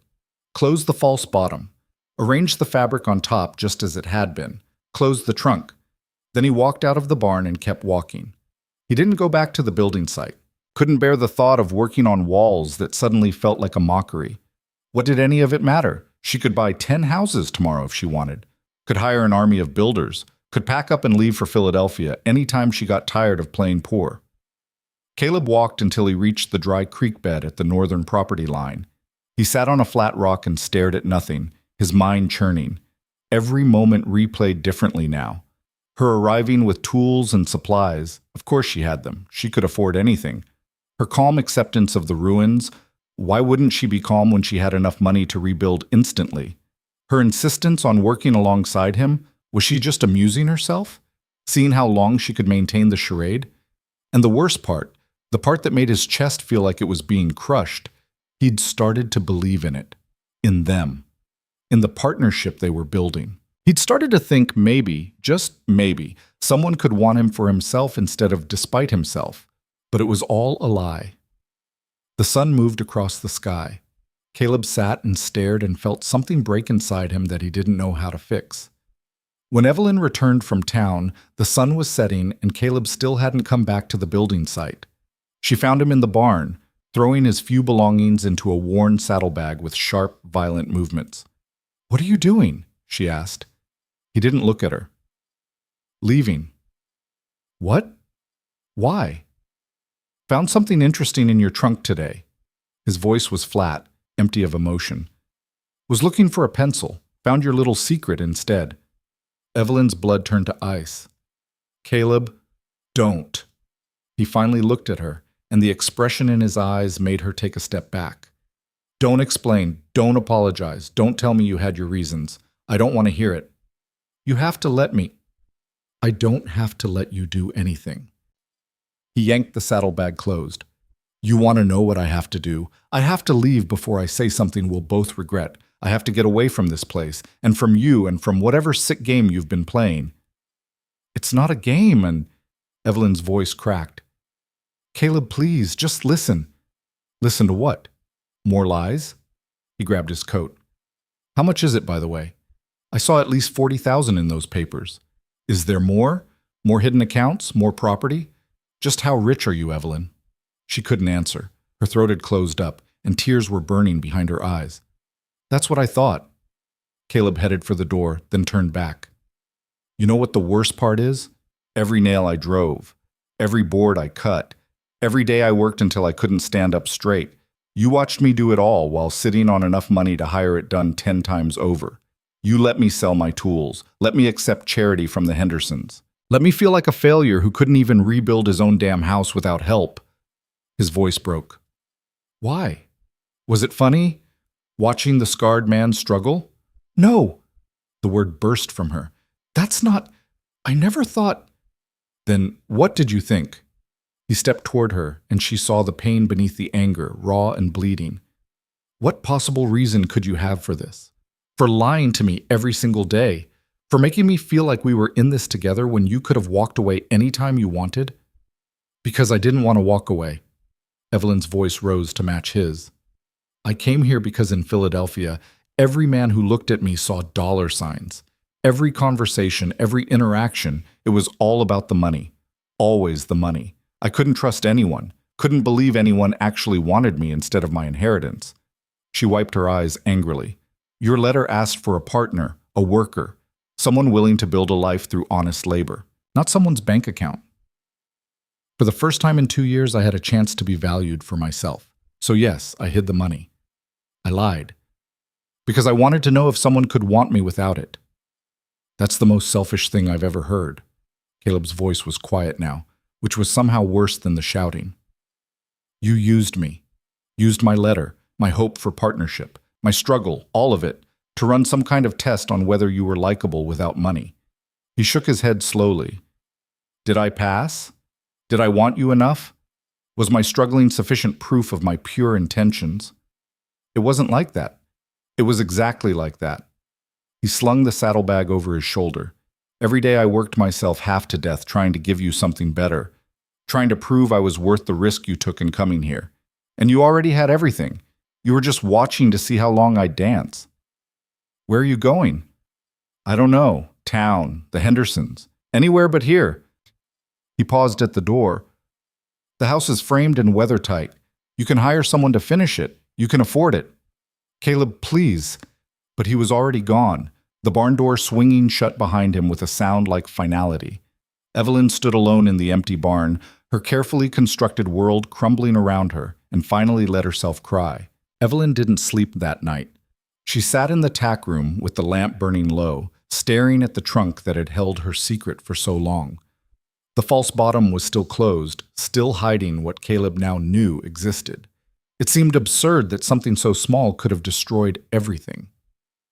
When dawn came gray and cold, she made herself stand, made herself dress, made herself walk out to the building site where the frame of their house stood skeletal against the morning sky. The house looked different now, empty, like bones without flesh, a promise that would never be kept. She ran her hand along one of the support beams Caleb had cut and shaped with such care, feeling the smooth grain under her palm. He'd been right about one thing: you couldn't lie with a wall. It either stood or it didn't. Their wall was still standing, but everything else had fallen. She worked anyway, picked up where Caleb had left off, measuring and cutting boards for interior walls. Her hands remembered her father's lessons, the angle of the saw, the pressure needed to drive a nail true. The physical work gave her mind something to do besides replay Caleb's words on endless repeat. "You used me. You used my letter, my hope for partnership, my struggle. All of it." Had she? Evelyn paused, hammer raised, and forced herself to examine the question honestly. She told herself she was running from men who wanted her money, seeking someone who'd value her for herself. But had she ever considered what Caleb was running from? What he needed from this partnership? He'd needed to prove he could build something, that the fire hadn't destroyed his ability to create, to provide, to be worth something. and she'd taken that from him by hiding resources that could have made everything easier. She'd turned his struggle into a test he didn't know he was taking. The hammer slipped from her numb fingers and hit the ground with a dull thud. She'd been so focused on protecting herself from being used that she hadn't seen how she was using him, making him perform his worth while she sat in judgment with a fortune hidden in her trunk. The irony was bitter enough to choke on. Evelyn picked up the hammer and kept working. She didn't know what else to do. 3 days passed. Caleb didn't return. Evelyn finished the interior framing alone, working from dawn until she couldn't see straight, then falling into exhausted sleep in the tack room. She ate sparingly from the supplies they'd accumulated, her appetite gone. The silence of the homestead pressed in on her like a physical weight. On the 4th day, Mary Henderson appeared riding a sturdy mare, a basket tied to her saddle. She took one look at Evelyn's face and dismounted without a word. "Where's Caleb?" Mary asked, though her tone suggested she already knew the answer. "Gone," Evelyn's voice came out flat. "He found out about the money." Mary nodded slowly. "Tom said he showed up at our place 3 nights ago. Wouldn't talk about what happened, just asked if he could sleep in the barn and work off his keep. He's been cutting firewood like a man possessed. He hates me." I doubt that's the word I'd use. Mary set the basket down and studied the house frame. "You've made good progress." "It doesn't matter." "Doesn't it?" Mary turned back to her. "Evelyn, what exactly did you do?" So Evelyn told her, all of it, the inheritance, the circling men in Philadelphia, the lie about being a poor seamstress, the money hidden in the trunk. Mary listened without interrupting, her face unreadable. When Evelyn finished, Mary was quiet for a long moment. Then she said, "That was foolish." "I know, but I understand why you did it." Mary sat down on a stack of lumber, gesturing for Evelyn to join her. "You wanted to be seen, valued for yourself instead of your bank account. That's not wrong. But the way I did it was—" "Yes, it was. Mary's honesty cut clean. "You made Caleb's pride into a weapon against him. Every day he struggled, you had the power to help and chose not to. That's not partnership. That's something else." Evelyn felt tears burning again. "I didn't mean to hurt him." "Intentions don't change outcomes." Mary pulled a piece of paper from her apron pocket. "He asked me to give you this." Evelyn's hands shook as she unfolded it. Caleb's handwriting, rough and angular. "I've been thinking about what you said, about men in Philadelphia wanting your money. I understand that fear now, the not knowing if someone wants you for the right reasons. But here's what you don't understand. You did the same thing to me that they tried to do to you. You took my struggle and made it about testing me, about seeing if I was good enough, pure enough in my intentions. You had all the power, and you watched me work myself half to death to prove my worth. That's not partnership. That's the same game you ran from, just with different players. I need time to figure out if I can forgive that. I need time to figure out if I want to. The house is yours. You paid for it whether you spent the money or not.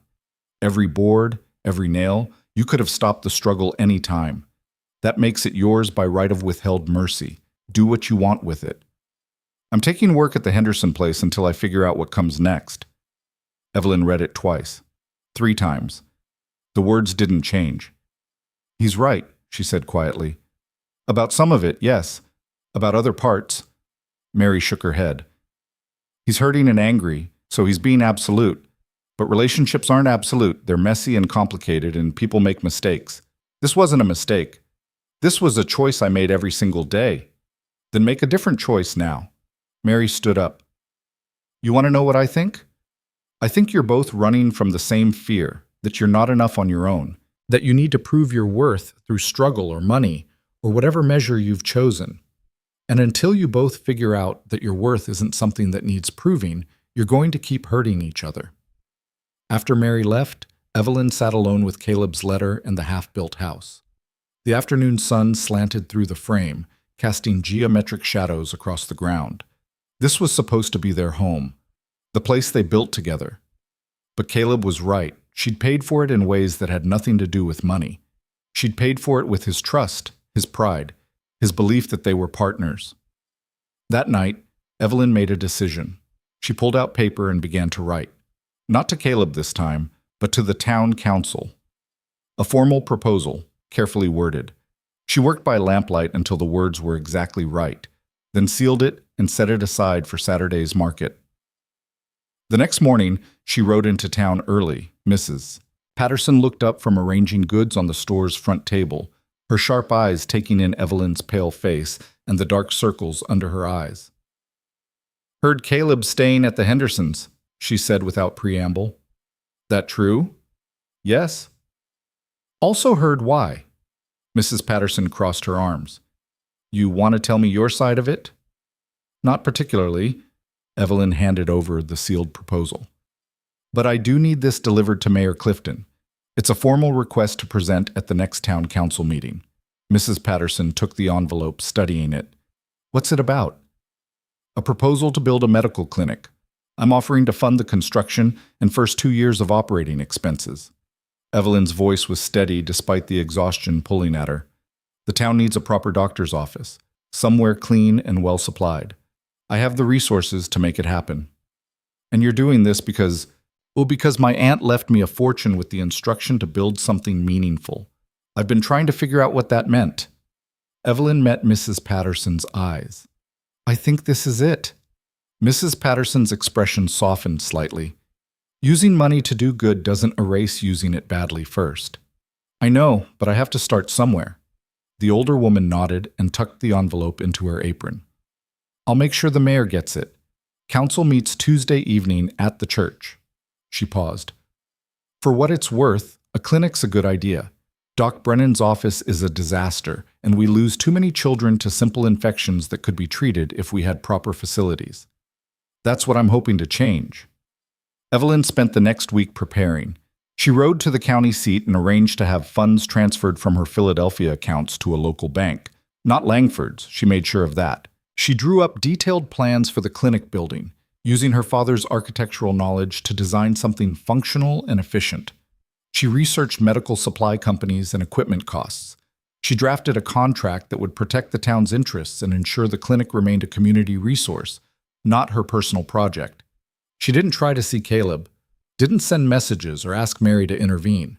She'd done enough manipulating, enough trying to control outcomes. If he wanted to talk, he knew where to find her. The work on the house continued. Evelyn hired 2 men from town, young, strong, needing the wages, to help with the heavy lifting she couldn't manage alone. She paid them fair rates from the money she'd finally acknowledged existed. The roof went on. The windows were installed. Interior walls took shape. It felt hollow, like building a monument to her own mistakes. Tuesday evening came cold and clear. Evelyn arrived at the church 15 minutes before the council meeting, wearing her best dress and carrying a leather folder containing her proposal and supporting documents. The church was filling up. Council meetings were apparently a form of entertainment and redemption, where people gathered to argue about road maintenance and zoning disputes. She saw Caleb the moment she entered. He was sitting in the back row with Tom Henderson, his face carefully blank when their eyes met. Evelyn's heart clenched, but she forced herself to nod politely and take a seat near the front.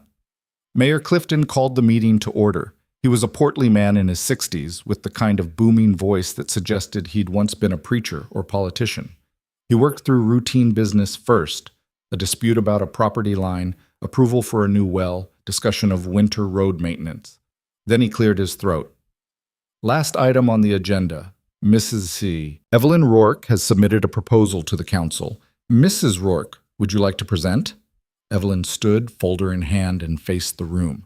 At least 50 people stared back at her, most of them strangers, all of them curious. She found Caleb's face in the crowd and forced herself to look away. Members of the council, neighbors, and friends. Her voice carried clearly through the room. I'm here to propose the construction of a medical clinic for redemption, a permanent facility with proper examination rooms, surgical equipment, and space for patient care. I'm offering to fund the entire construction cost and the first 2 years of operating expenses, including salary for a qualified doctor should one be willing to relocate here. Murmurs rippled through the crowd. Mrs. Collins made a disapproving sound. Mayor Clifton held up his hand for silence. That's quite generous, Mrs. Rourke. What's the estimated cost we're discussing? Approximately $8,000 for construction and initial equipment. Another $4,000 for operating expenses over 2 years. Evelyn opened her folder and pulled out a detailed budget.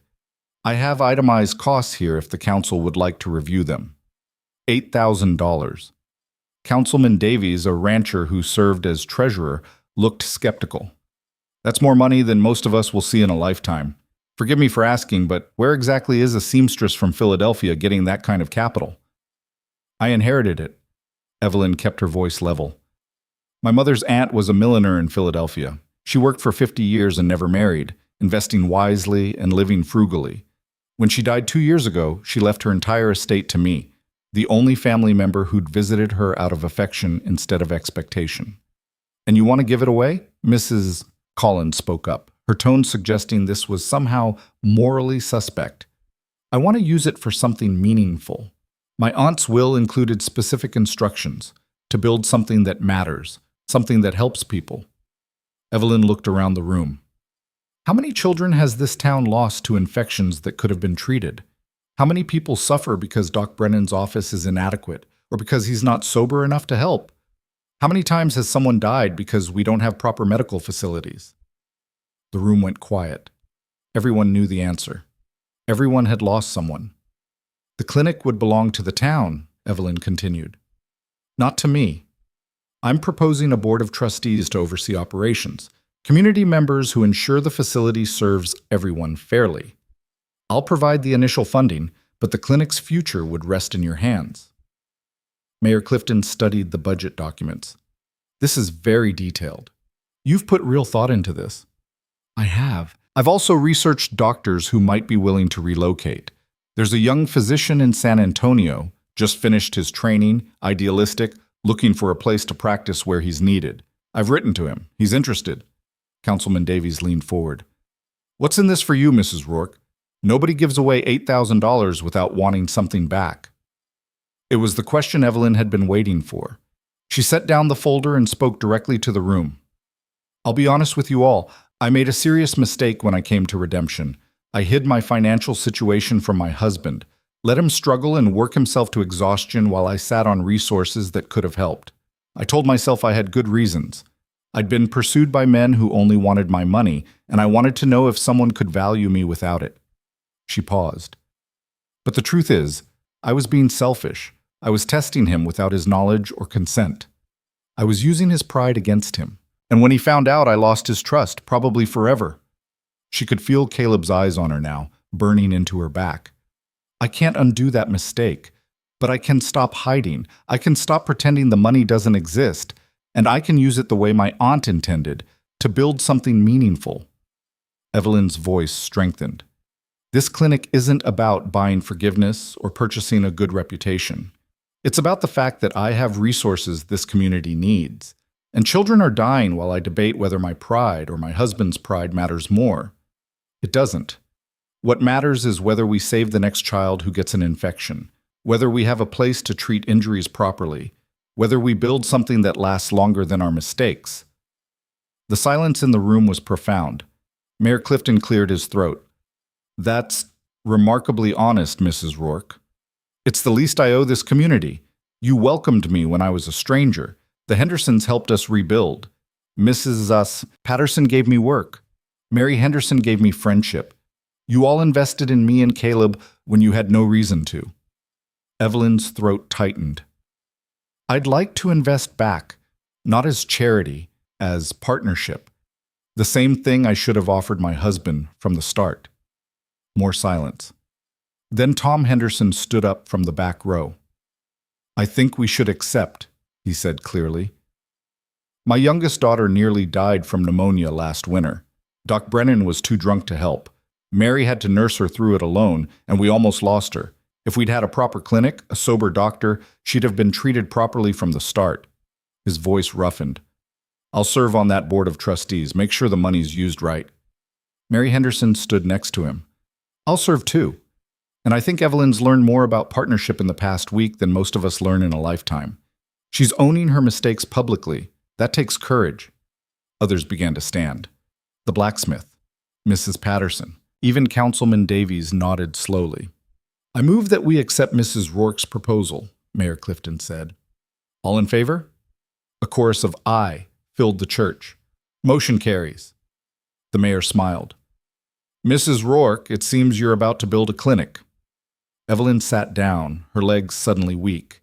It was done. The money was no longer a secret. The town knew what she had and what she planned to do with it, but only one person's opinion truly mattered, and he was walking out of the church without looking back. Evelyn caught up with Caleb outside, in the darkness beyond the church's lamplight. He was striding toward the hitching post where Tom's wagon waited, his shoulders rigid. Caleb, please, just give me 5 minutes. He stopped but didn't turn around. That was quite a performance in there. It wasn't a performance. It was the truth. The truth. He laughed bitterly. Now you're interested in the truth. I've always been interested in the truth. I just didn't know how to tell it without losing everything. Evelyn moved to stand in front of him, forcing him to look at her. You were right. About all of it. I used you. I tested you. I watched you struggle and told myself it was for good reasons when really I was just protecting myself. And now you're fixing it by building a clinic? His voice dripped sarcasm. Buying the town's approval with your guilty conscience? No. I'm building the clinic because children are dying and I can help prevent it. That's separate from us. From this. She gestured between them. I'm not trying to buy forgiveness, Caleb. I know I don't deserve it. I'm just trying to stop hiding. You want applause for basic honesty? I want you to understand that I know I was wrong, that I'm not asking you to come back or forgive me or anything else. Her voice cracked. I just want you to know that the partnership was real for me. Even though I lied about the money, everything else was true. The work, the planning, the belief that we were building something together. That was all real. Caleb stared at her, his scarred face unreadable in the shadows. You know what hurts most? Not the money, not even the lying. He stepped closer, his voice dropping low. What hurts is that you never trusted me enough to tell the truth. You thought I'd change if I knew, thought I'd see you differently, want you for the wrong reasons. And maybe you were right, maybe I would have. But you never gave me the chance to prove otherwise. I was afraid. So was I. Every single day. His voice roughened. I was afraid you'd see how broken I am. How little I have to offer, how much I'm still haunted by the fire, by people's stares, by the constant feeling that I'm not enough. But I showed you that fear anyway, worked beside you, let you see me struggle, trusted you with the worst parts of myself. He paused. You never trusted me with yours. Evelyn felt tears sliding down her face. You're right. I know I'm right. That's not the question. Caleb looked away, his jaw working. The question is whether knowing you're right changes anything. Does it? He was quiet for so long that Evelyn thought he might not answer. Then he said, I don't know yet. I'm still too angry to think straight, still too hurt to see past it. I understand. Do you? He looked at her again, and the pain in his eyes was raw enough to make her flinch. Because I'm not sure you do. I'm not sure you understand what it's like to have nothing, to measure your worth by what you can build with your own hands because it's the only currency you have, and then to find out that while you were breaking yourself to prove that worth, someone was watching with the power to make it all unnecessary and chose not to. I'm sorry. The words felt pathetically inadequate. I'm so sorry, Caleb. Sorry doesn't rebuild trust. He turned toward the wagon. But maybe the clinic will save a life. That's worth something, even if we're not. He climbed onto the wagon beside Tom Henderson, who'd been waiting silently through the entire exchange. As they pulled away, Evelyn stood in the darkness and let herself cry properly for the first time since Caleb had left. She'd told the truth finally, owned her mistakes publicly, committed the money to something meaningful. But she'd still lost the one thing that had made any of it matter. The following week, Evelyn threw herself into the clinic project with desperate energy.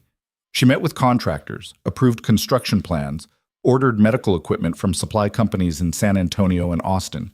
The town council appointed the board of trustees, Tom and Mary Henderson, Mrs. Patterson, Doc Brennan, sober and surprisingly competent when given purpose, and Councilman Davies. The building site was chosen on a lot near the center of town, and construction began immediately. Evelyn was there every day, watching the foundation go in, checking the framing, making sure every detail met the specifications she'd laid out. It was easier than going back to the homestead, where the finished house sat empty like an accusation. She'd moved the last of her things from the barn into the new house, but she rarely slept there. The rooms felt wrong without Caleb's presence. Too big, too quiet, too full of might-have-beens. Instead, she often worked until exhaustion forced her to collapse on the clinic's construction site, wrapped in a blanket, watching the stars wheel overhead. "You're going to kill yourself at this pace," Mary said one afternoon, finding Evelyn on her knees mixing mortar despite having hired masons to do exactly that. "I need to stay busy. You need to sleep and eat and stop punishing yourself." Mary pulled Evelyn to her feet. "Come on, you're having dinner with us tonight. No arguments." The Henderson home was warm and loud with children, a sharp contrast to Evelyn's solitary existence. She helped Mary prepare the meal while Tom's boys argued about horses and Sarah practiced her wedding vows in the corner. It was achingly normal, achingly painful to witness. Caleb wasn't there. He'd moved on from the Hendersons' barn to a boarding room above the saloon, taking work where he could find it. Mary reported that he was drinking too much and working too hard, the same destructive pattern Evelyn had fallen into. "You're both miserable," Mary observed, watching Evelyn push food around her plate. "Both punishing yourselves? Both too stubborn to talk." "He doesn't want to talk to me." "Have you tried?" "Actually tried. Not just one conversation outside a church?" Evelyn was quiet. "He asked for time to figure out if he wants to forgive me. I'm giving him that." "Or you're hiding again. Just in a different way." Mary's voice was gentle but firm. "You hid behind the lie before. Now you're hiding behind noble suffering and clinic building, but you're still not facing the real issue. Which is that you love him, and you don't know how to love someone without fear controlling every choice you make." The words hit like a physical blow. Evelyn set down her fork, her hands shaking. We barely know each other. You built a house together, worked dawn to dark side by side, made plans for a future. That's knowing someone, Evelyn. The question is whether you have the courage to fight for it instead of just apologizing and running away. That night, lying in the empty house she'd wanted so badly, Evelyn finally let herself think about what Mary had said. She did love Caleb, had probably started loving him the moment he'd looked at her in the ruins and told her she shouldn't be there, even while his eyes had shown desperate hope that she'd stay. She loved his stubbornness and his pride and his refusal to accept defeat. She loved the way his scarred hands shaped wood into something beautiful. She loved the rare moments when he smiled and the world seemed less harsh. But Mary was also right that fear had controlled every choice. Fear of being used, fear of being vulnerable, fear of giving someone the power to hurt her the way the circling men in Philadelphia had hurt her with their transparent greed. She'd protected herself by hurting Caleb first, and now she was losing him because she didn't know how to stop being afraid. The clinic's frame went up quickly. Evelyn had hired the best builders in 3 counties, paying premium wages for speed and quality. Within 2 weeks, the structure was weather-tight, and interior work had begun. The young doctor from San Antonio visited and pronounced himself delighted with the facilities. Medical supplies began arriving in crates marked fragile and important. And through it all, Evelyn watched for Caleb in town, hoping for another chance to talk, to explain, to beg if necessary. But he kept his distance, working jobs that took him out of redemption for days at a time, until the day he showed up at the clinic site unannounced. Evelyn was inside the partially finished building, helping install cabinets in what would become the examination room. She looked up to find him standing in the doorway, hat in hands, his expression unreadable. "Caleb," her heart hammered, "what are you doing here? Heard you hired Peterson's crew for the finished carpentry." He stepped inside, studying the work with a critical eye. "They're good, but they don't know medical facilities. You'll want different cabinet heights, better lighting for surgical procedures, specialized ventilation." "How do you know that?" "My uncle worked on a hospital addition once in St. Louis. Before the war, he taught me some of the specialized requirements." Caleb ran his hand along the cabinet installation, frowning. "This is too low. Doctor will be hunched over. Needs to be at least 4 inches higher." Evelyn just stared at him, afraid to speak and break whatever fragile moment this was. "I could help," he said quietly, still not looking at her. "If you want, make sure it's built right. Make sure it actually saves lives instead of just looking good." I want that very much. He finally met her eyes. This doesn't mean I've forgiven you. I know. And we're not going back to how things were. I know that too. But the clinic matters, more than our problems. So I'm offering my skills where they're needed. He paused. As a contractor, with proper wages. This isn't charity. I wouldn't dream of offering it as such. Evelyn's voice was steady despite the hope blooming painful in her chest. When can you start? Now. They worked together through the afternoon, and it was both familiar and strange. The easy rhythm of shared labor was still there, but the comfort was gone. Every interaction was careful, formal, weighted with everything unsaid. Caleb suggested modifications, and Evelyn approved them. They measured and cut and installed in near silence. But they were working together again, building something. It wasn't forgiveness, it wasn't reconciliation, but it was a beginning. The clinic took shape over the following weeks like something rising from shared intention rather than simple construction. Caleb arrived each morning before dawn, and Evelyn was already there, coffee brewing over a small fire she'd built in the yard. They'd drink in silence, watching the sun break over the horizon, then work until the light failed.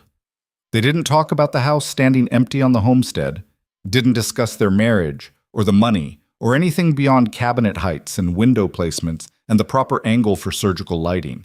It was safe territory, neutral ground where they could exist side by side without the weight of everything broken between them. But small things changed. Caleb stopped correcting her when she handed him tools before he asked for them.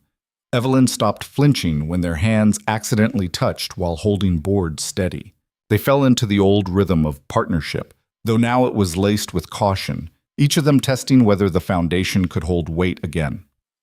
On a cold November morning, Mary Henderson's youngest daughter collapsed during breakfast. By the time Mary got her to town, the girl was burning with fever, her breathing labored and rattling. Doc Brennan was sober enough to recognize pneumonia, but drunk enough that his hands shook too badly to start treatment. "The clinic," Mary said desperately, holding her daughter in the general store where she'd stopped for help. "Is any of it functional yet, please?" Evelyn and Caleb were installing the final window when they heard the commotion. They ran to the store and found Mary with little Emma, the girl's lips tinged blue, her small body racked with coughing. "Examination room's finished," Caleb said immediately, "and we've got the equipment unpacked. Evelyn, you said you had medical training." "My mother taught me nursing. I'm not a doctor. You're what we've got." He was already scooping Emma from Mary's arms. "Come on." They ran to the clinic, Evelyn's mind racing through everything her mother had taught her about pneumonia. Keep the airway clear, reduce the fever, watch for fluid in the lungs, pray the infection hadn't progressed too far. The examination room was pristine and ready, even without the official opening. Caleb laid Emma on the table while Evelyn pulled out supplies with shaking hands, a thermometer, clean cloths, the tinctures and medicines she'd ordered from Philadelphia. "Mary, I need you to tell me everything," Evelyn said, her voice steadier than she felt. "When did the fever start? Has she been coughing long? Any other symptoms?" Mary answered through tears while Evelyn worked, checking Emma's temperature, listening to her breathing, noting the rapid pulse and shallow respirations. The girl was worse than she'd initially thought. The infection had taken hold fast and hard. "We need to bring the fever down first," Evelyn said. "Caleb, there's ice in the cellar behind the general store. Get as much as you can carry. Mary, I need you to trust me. I've done this before, but it's going to be hard to watch." For the next 6 hours, they fought for Emma's life.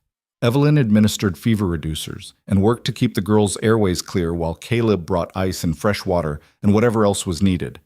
Doc Brennan appeared halfway through, sober and shaken, and guided Evelyn through the more complex treatments with steady instructions. "You've got good instincts," he told her quietly. "Your mother taught you well." By evening, Emma's fever had broken. Her breathing eased. Color returned to her lips. She opened her eyes and whispered, "Mama?" And Mary collapsed in tears of relief. Evelyn stepped outside the clinic, her hands still shaking with adrenaline and fear and the crushing weight of what could have happened. The town square was full of people who'd gathered when word spread, neighbors waiting to hear if the Henderson girl would live or die. Caleb found her leaning against the clinic wall, staring at nothing. "She's going to be all right," he said quietly. "This time. Because we got lucky. because the clinic was far enough along to use. Evelyn's voice shook. What about next time? What if we'd still been arguing about floor plans? What if the equipment hadn't arrived yet? But it did arrive. And you saved her. He stood beside her, not touching, but close enough that she could feel his warmth in the cold air. That's what this place is for. That's what the money bought. A chance to save the next child. And the one after that. Evelyn turned to look at him. Is that why you came back? To make sure the clinic worked properly? At first, yes. Caleb stared at the clinic building, light spilling from its windows into the darkness. I told myself it was about the work, about building something that mattered. But watching you in there today, fighting for that little girl's life, he stopped, his jaw working. I realized something. What? You could have stayed in Philadelphia, lived comfortably on that inheritance, never worked another day in your life, but you didn't. You came west looking for purpose. And yes, you lied about the money, but you were telling the truth about everything else, about wanting to build something real, about wanting to be valued for your work instead of your bank account. He finally looked at her. I was so angry about the lie that I forgot about the truth underneath it. The lie still hurt you.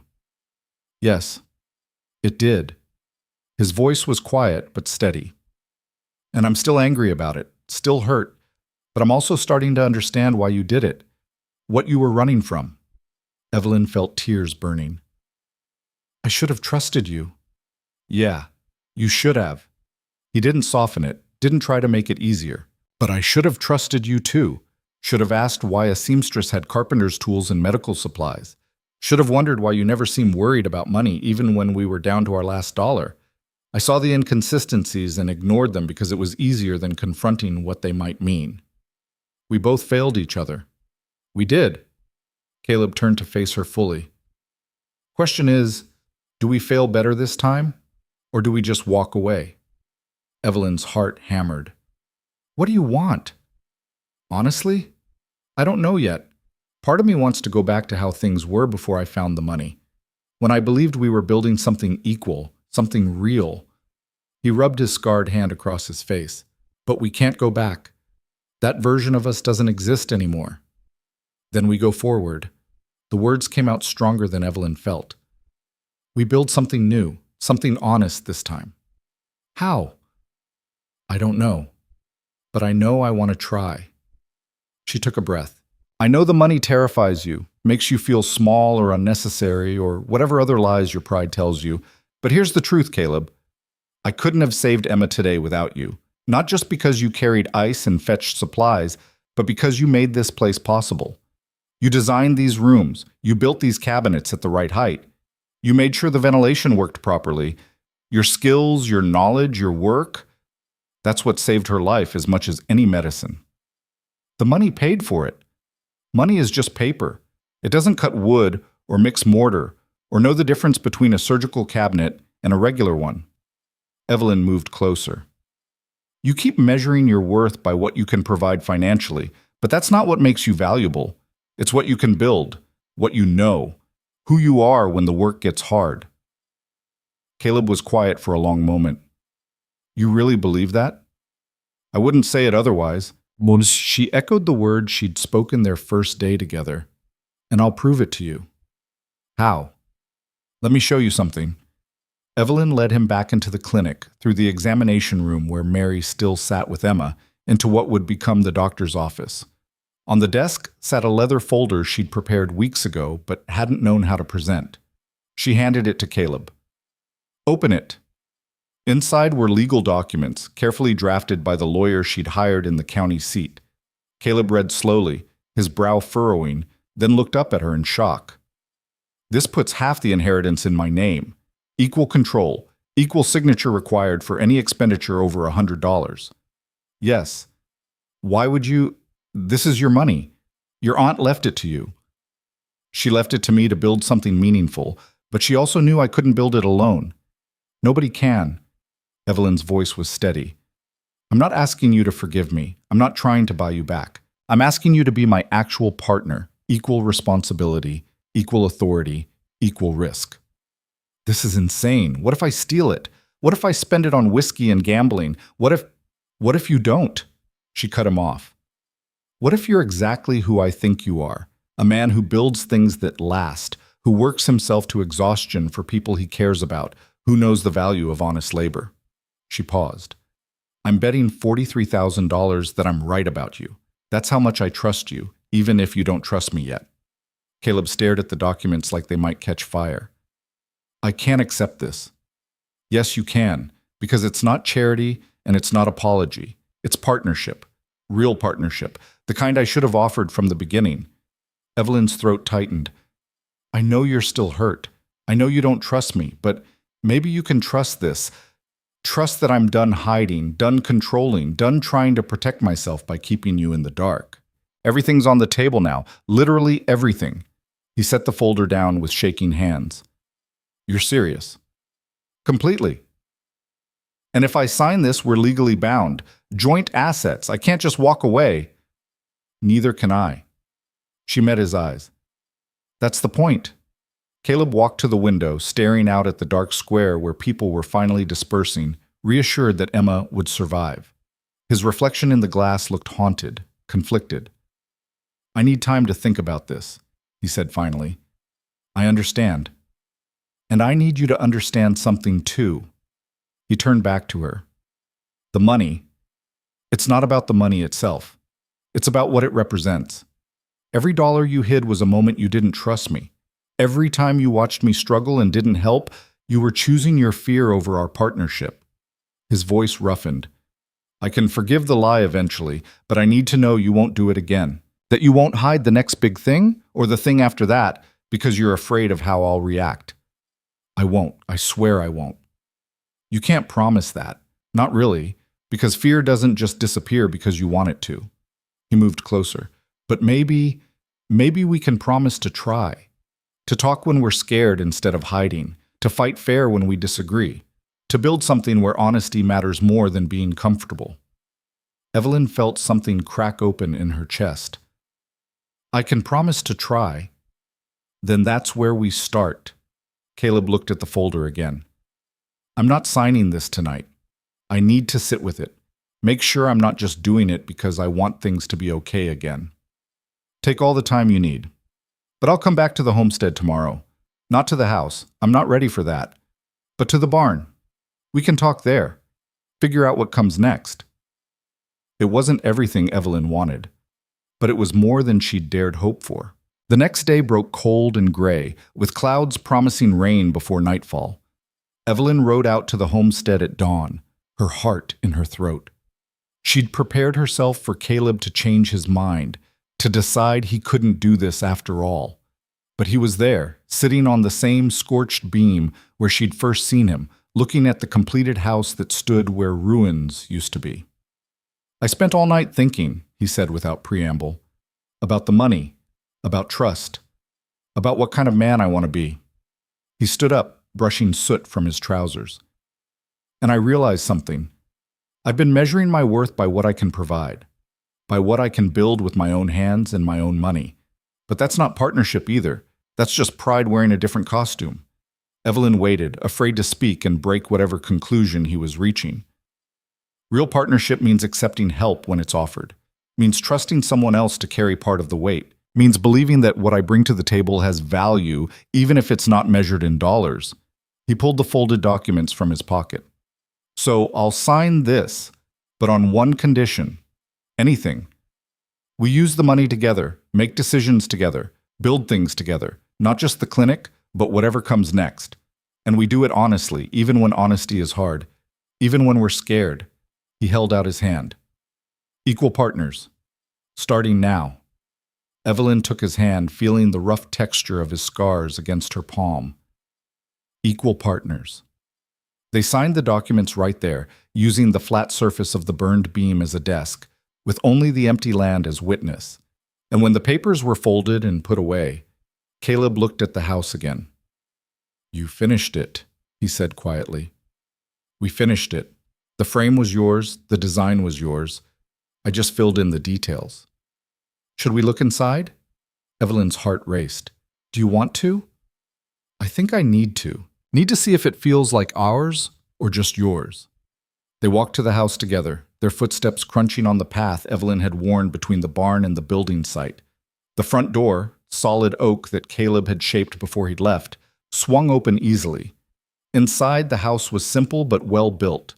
The main room had a fireplace constructed from the salvaged stone chimney, its mantel carved with both their initials in a moment of hope before everything had fallen apart. The kitchen was functional and efficient, with cabinets at the heights Caleb had specified. 2 bedrooms branched off the main space, and a loft above provided additional storage. But it was empty of life. No furniture except the table Caleb had built and abandoned. No curtains. No personal touches. Just bones without flesh. "It's a good house," Caleb said, walking through the rooms. "Solid construction. Should last decades. But it feels like a monument instead of a home." He stood in the main room, looking at the cold fireplace, like something built to prove a point rather than lived in. "That's because I built it alone." Evelyn's voice was quiet. "Every board I placed, I kept thinking about how you should be here, how we should be deciding together where the windows went, whether the loft should be higher, all of it. It's technically finished, but it's not actually done. What would make it done? You, us, living in it together, making it messy and real and full of the arguments and compromises that make a place home instead of just a structure." Caleb turned to look at her, and something in his expression had softened. "I'm still angry sometimes. Still hurt when I think about the months you kept that secret. I know, you should be. But I'm also tired of punishing both of us for it. Tired of sleeping in a room above a saloon when there's a house standing empty. Tired of working alongside you every day and pretending we're just colleagues instead of—" He stopped. "Instead of what?" "Instead of 2 people who built something worth saving." He crossed the room to stand in front of her. "I love you, Evelyn. I think I started loving you the day you opened that trunk and pulled out tools instead of crying about the ruins. And the lie hurt so much because I loved you, because I'd started imagining a future with you, and finding out you'd hidden something that fundamental made me question everything." Evelyn's eyes burned with tears. "I love you too. I was just too afraid to admit it, too afraid that if you knew about the money, you'd change, or I'd change, or everything we built would crumble." It did crumble. We're standing in the rubble right now. He reached out and took her hand. But maybe that's okay. Maybe we needed to tear it down to build something stronger. What do we build? A life. A real one, with honest foundations this time. He pulled her closer. We use the money for things that matter, the clinic, helping neighbors, building a future. We work together. We fight when we disagree. We tell the truth even when it's hard. And we stop measuring our worth by what we can provide individually and start measuring it by what we create together. That sounds terrifying. It is terrifying. He smiled slightly. But so was stepping off that stagecoach into ruins. You did it anyway. Because I didn't have a choice. You always have a choice. You could have left. Could have gone back to Philadelphia or anywhere else. You chose to stay and build. That's the woman I fell in love with. Not the one with money in her trunk, but the one who stayed when things got hard. Evelyn stood on her toes and kissed him, tasting salt and promise and the bittersweet flavor of second chances. He kissed her back, his scarred hands gentle on her face, and for the first time in months, something in her chest eased. When they finally pulled apart, Caleb rested his forehead against hers. We're going to mess this up sometimes. Fight, make mistakes, hurt each other without meaning to. I know. But we do it together this time. No more hiding, no more protecting ourselves at each other's expense. No more hiding, Evelyn agreed, even when we're scared. Especially when we're scared. They spent the rest of the day making the house into a home. Caleb brought his few belongings from town while Evelyn unpacked the things she'd been storing in the barn. They hung curtains together, arguing good-naturedly about whether the bedroom window needed 1 panel or 2. They built a fire in the fireplace and cooked a real meal, the first they'd shared in the house, and ate at the table that bore both their sweat and Caleb's careful craftsmanship. As darkness fell, they sat on the front porch they'd discussed building but hadn't yet started, drinking coffee and watching the stars emerge. The clinic opens officially next week, Evelyn said. Dr. Morrison arrives from San Antonio on Tuesday. Tom Henderson said he wants to name it after Emma, the Emma Henderson Memorial Clinic. Caleb smiled. Even though she didn't die, says it's a memorial to what could have been lost and what was saved instead. That's beautiful. Mary said you should be on the board of trustees. Make sure it runs the way you intended. What do you think? I think you should do it, but I also think... He paused. I think we should talk about what else we want to build. Besides the clinic. Evelyn looked at him. What do you mean? The inheritance. It's a lot of money. We can't possibly use it all on one clinic. He set down his coffee cup. What if we built more? Not just here, but in other towns. Small communities that need doctors and can't afford them. We could create a network, clinics funded by the inheritance, but run by local people. Places that save lives long after we're gone. The idea took Evelyn's breath away. That would be incredible. My aunt would have loved it. And it would take both of us. My building knowledge, your organizational skills, my understanding of what these communities need, your ability to make things happen. He took her hand. Equal partners building something that matters. Equal partners, Evelyn echoed. I like the sound of that. They sat in comfortable silence for a while, listening to the night sounds of the Texas plains, coyotes in the distance, wind through grass, the creak of the windmill's blades. The homestead that had been ruins when Evelyn arrived was whole again. Different than Caleb had originally built it, changed by fire and reconstruction and the joining of two broken people into something stronger than either had been alone. I need to tell you something, Caleb said eventually, about the scars. Evelyn waited, sensing this was important. You've never asked how I got them. Most people do, first chance they get. I figured you'd tell me when you were ready. I was 17, working at my uncle's farm in Missouri. A barn caught fire, lightning strike, just like what happened here. There were horses inside and I ran in to get them out. He spoke calmly, but Evelyn could hear the old fear underneath. Got 3 of them free before a beam collapsed, pinned me. The fire... He stopped, breathing hard. Evelyn squeezed his hand. You don't have to... No, I want to. I need you to know. He took a breath. My uncle pulled me out, saved my life, but the damage was done. The scars, the damaged hand, people looked at me different after that, some with pity, some with disgust. I learned to read those looks, learned to make myself small so people wouldn't stare. And when I came west to claim this land, I thought maybe I could build something where the scars didn't matter, where I could prove my worth through what I created instead of how I looked. And then the cabin burned. And then it all burned. And I felt like the universe was laughing at me. Like everything I built would always turn to ash because I was already burned, already marked as someone who couldn't keep things safe. His voice roughened. That's why the lie hurt so much. You had the power to prevent that, to make sure we didn't struggle, didn't risk losing everything again. And you didn't use it. I'm sorry. I'm so sorry. I know you are. And I'm starting to understand that you were running from your own scars. They just weren't visible like mine. He turned to face her. But here's what I realized. The scars don't make us broken. They make us survivors. And maybe that's what we build together. Not something perfect, but something that survives. That stands even when the fires come. That lasts because it's built on truth instead of illusion. Evelyn felt tears streaming down her face. I want that. I want to build something that lasts. Then we do it together, with both our scars showing, with honesty even when it hurts, with trust that we'll keep choosing each other even when it gets hard. He pulled her close. No more secrets? No more secrets, she promised. Everything visible, everything shared, everything ours. Ours, Evelyn agreed, and the word felt like coming home. The clinic's official opening came on a bright December morning.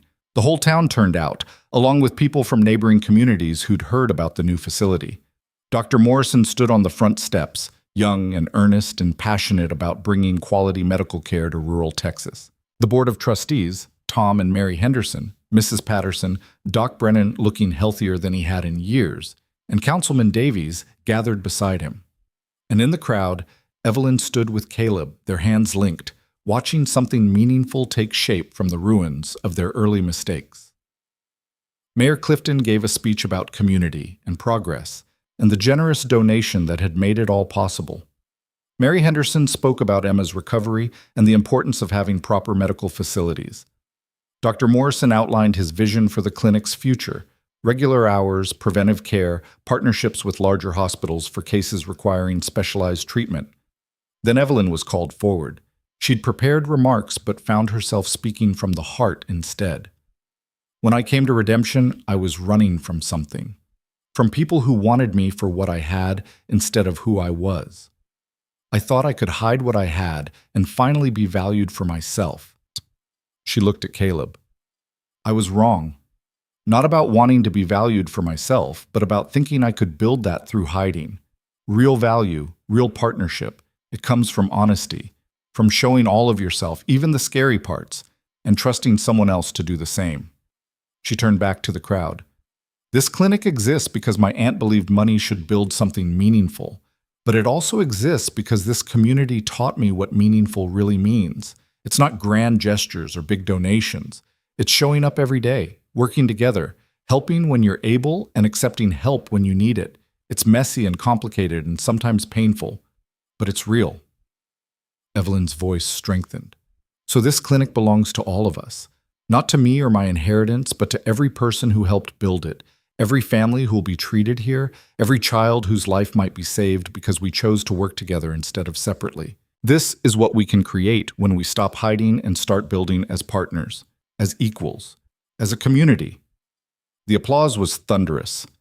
Dr. Morrison cut the ribbon, and people flooded into the clinic to tour the facilities. Children ran through the examination rooms while their parents admired the modern equipment. Doc Brennan gave Dr. Morrison a tour, pointing out features and explaining his vision for how the two of them could work together. The young doctor handling most cases while Brennan supervised and taught, finally given a purpose beyond his drinking. Caleb pulled Evelyn aside as the crowd moved through. That was a hell of a speech. I meant every word. I know you did. That's what made it powerful. He glanced around, then lowered his voice. I've been thinking about what we discussed. The other clinics.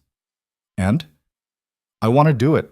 Want to spend the next however many years building places that save lives. But I need to know, is this really what you want? Years of construction projects and travel and hard work? Because you could do anything with that money. Live anywhere, be anyone. I want to be your partner, Evelyn said simply. Everything else follows from that. Even when it's hard? Especially when it's hard. That's when partnership matters most. He kissed her right there in front of the whole town, a public declaration that they'd stopped hiding. People cheered and whistled, and Evelyn laughed against his mouth, feeling lighter than she had in years. That night they returned to the homestead as the sun set in shades of orange and gold. The house glowed warm in the fading light, smoke rising from the chimney where they'd left a fire burning low. It looked lived in now, curtains in the windows, Evelyn's garden starting to take root near the kitchen, Caleb's tools arranged in the workshop he'd built off the barn. Inside, they'd created a life together. The table bore scars from daily use and good meals shared. The bedroom held a bed they'd built together, arguing about mattress thickness and headboard design. The kitchen smelled of bread Evelyn had baked that morning and coffee Caleb had made too strong. It wasn't perfect. The roof leaked slightly in one corner. They'd need to fix that before winter set in properly. The floor was still bare wood. They'd talked about rugs but hadn't made the trip to purchase any. One of the cabinet doors hung crooked because Caleb had been in a hurry the day he installed it. But it was real. Honest. Built on truth and partnership and the hard work of two people learning to trust after breaking that trust once before. Evelyn stood at the window, looking out at the land they'd claimed as theirs. In the distance, she could see the clinic's outline against the darkening sky. Closer, the barn stood solid and weathered. Between them, the ground they'd cleared and planted and walked until it became familiar as their own heartbeats. Caleb came up behind her, wrapping his arms around her waist. What are you thinking? That we built something worth fighting for, worth the struggle and the pain and all the mistakes that got us here. Worth the lies? No. She turned in his arms to face him. The lies nearly destroyed us, but maybe we're stronger for having survived them, for having torn everything down and built it back up honestly. You think we're done making mistakes? Absolutely not. We'll make 1,000 more, she smiled, but we'll make them together, as partners, with everything visible and nothing hidden. Nothing hidden, he agreed. Everything ours. They stood together as darkness fell completely, watching through the window as stars emerged overhead, the same stars that had witnessed Evelyn's arrival at the ruins, Caleb's despair after the fire, the slow building of trust and partnership, and something that looked remarkably like love. The same stars that would witness whatever came next. More clinics built, more lives saved, more years of working side by side and arguing and making up and building something that lasted. The house creaked around them, settling into itself the way houses do when they're actually lived in instead of just constructed. And in that moment, Evelyn understood what her aunt's will had really meant. Building something meaningful wasn't about grand gestures or perfect plans. It was about showing up every day and choosing honesty over comfort, partnership over pride, love over fear. It was about taking the broken pieces, scarred hands and hidden money and burned cabins and damaged trust, and creating something whole from them. Not despite the brokenness, but because of it. Because the scars made them who they were, and who they were was enough. Together, they were more than enough. Come on, Caleb said, pulling her toward the kitchen. I'm starving, and I think we've got some of that stew left from yesterday. You think? Don't you know? I know I'm hungry, and you're the one who usually keeps track of what we've got. He grinned at her. See? Partnership. You handle food inventory, I handle making sure the roof doesn't leak. The roof is leaking. I said I handle it. I didn't say I've handled it yet. He pulled her into a kiss. We'll fix it together tomorrow. Tomorrow? Evelyn agreed. And that was the promise they'd keep. Tomorrow and every day after, they'd face whatever needed fixing together. Equal partners, equal responsibility. Equal in all the ways that mattered. The money sat in joint accounts now, managed by both of them. Plans were already underway for a second clinic in a town 40 miles south. They'd received letters from 3 other communities asking if such a project might be possible for them as well. The work would take years, decades maybe, a lifetime of building and planning and partnership. But they had a lifetime now, had chosen each other with clear eyes and honest hearts, knowing all the ways they could hurt each other and choosing trust anyway. That night, they ate leftover stew at the table Caleb had carved with both their names. They argued about whether they needed new chairs or could make do with the current ones a while longer. They made plans for the week ahead, finish the roof repair, order supplies for the next clinic, visit the Hendersons to check on Emma's continued recovery. Ordinary things, daily things, the small moments that made up a life built together. And when they finally went to bed, the house dark and quiet around them, Evelyn lay awake for a moment listening to Caleb's breathing slow into sleep. She thought about the journey that had brought her here, the inheritance that had seemed like a burden, the lies she'd told to escape it, the man who'd seen through the lies to the truth underneath. She thought about burnt cabins and rebuilt houses and the truth that you couldn't lie with a wall. It either stood or it didn't. Their walls stood, built on honesty this time, built to last. And that was enough. More than enough.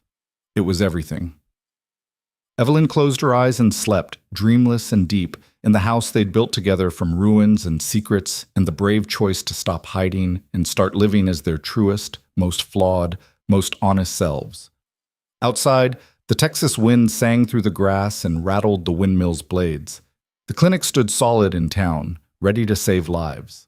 The homestead sprawled quiet under the stars, and 2 scarred hearts beat in sync, building their future one honest moment at a time.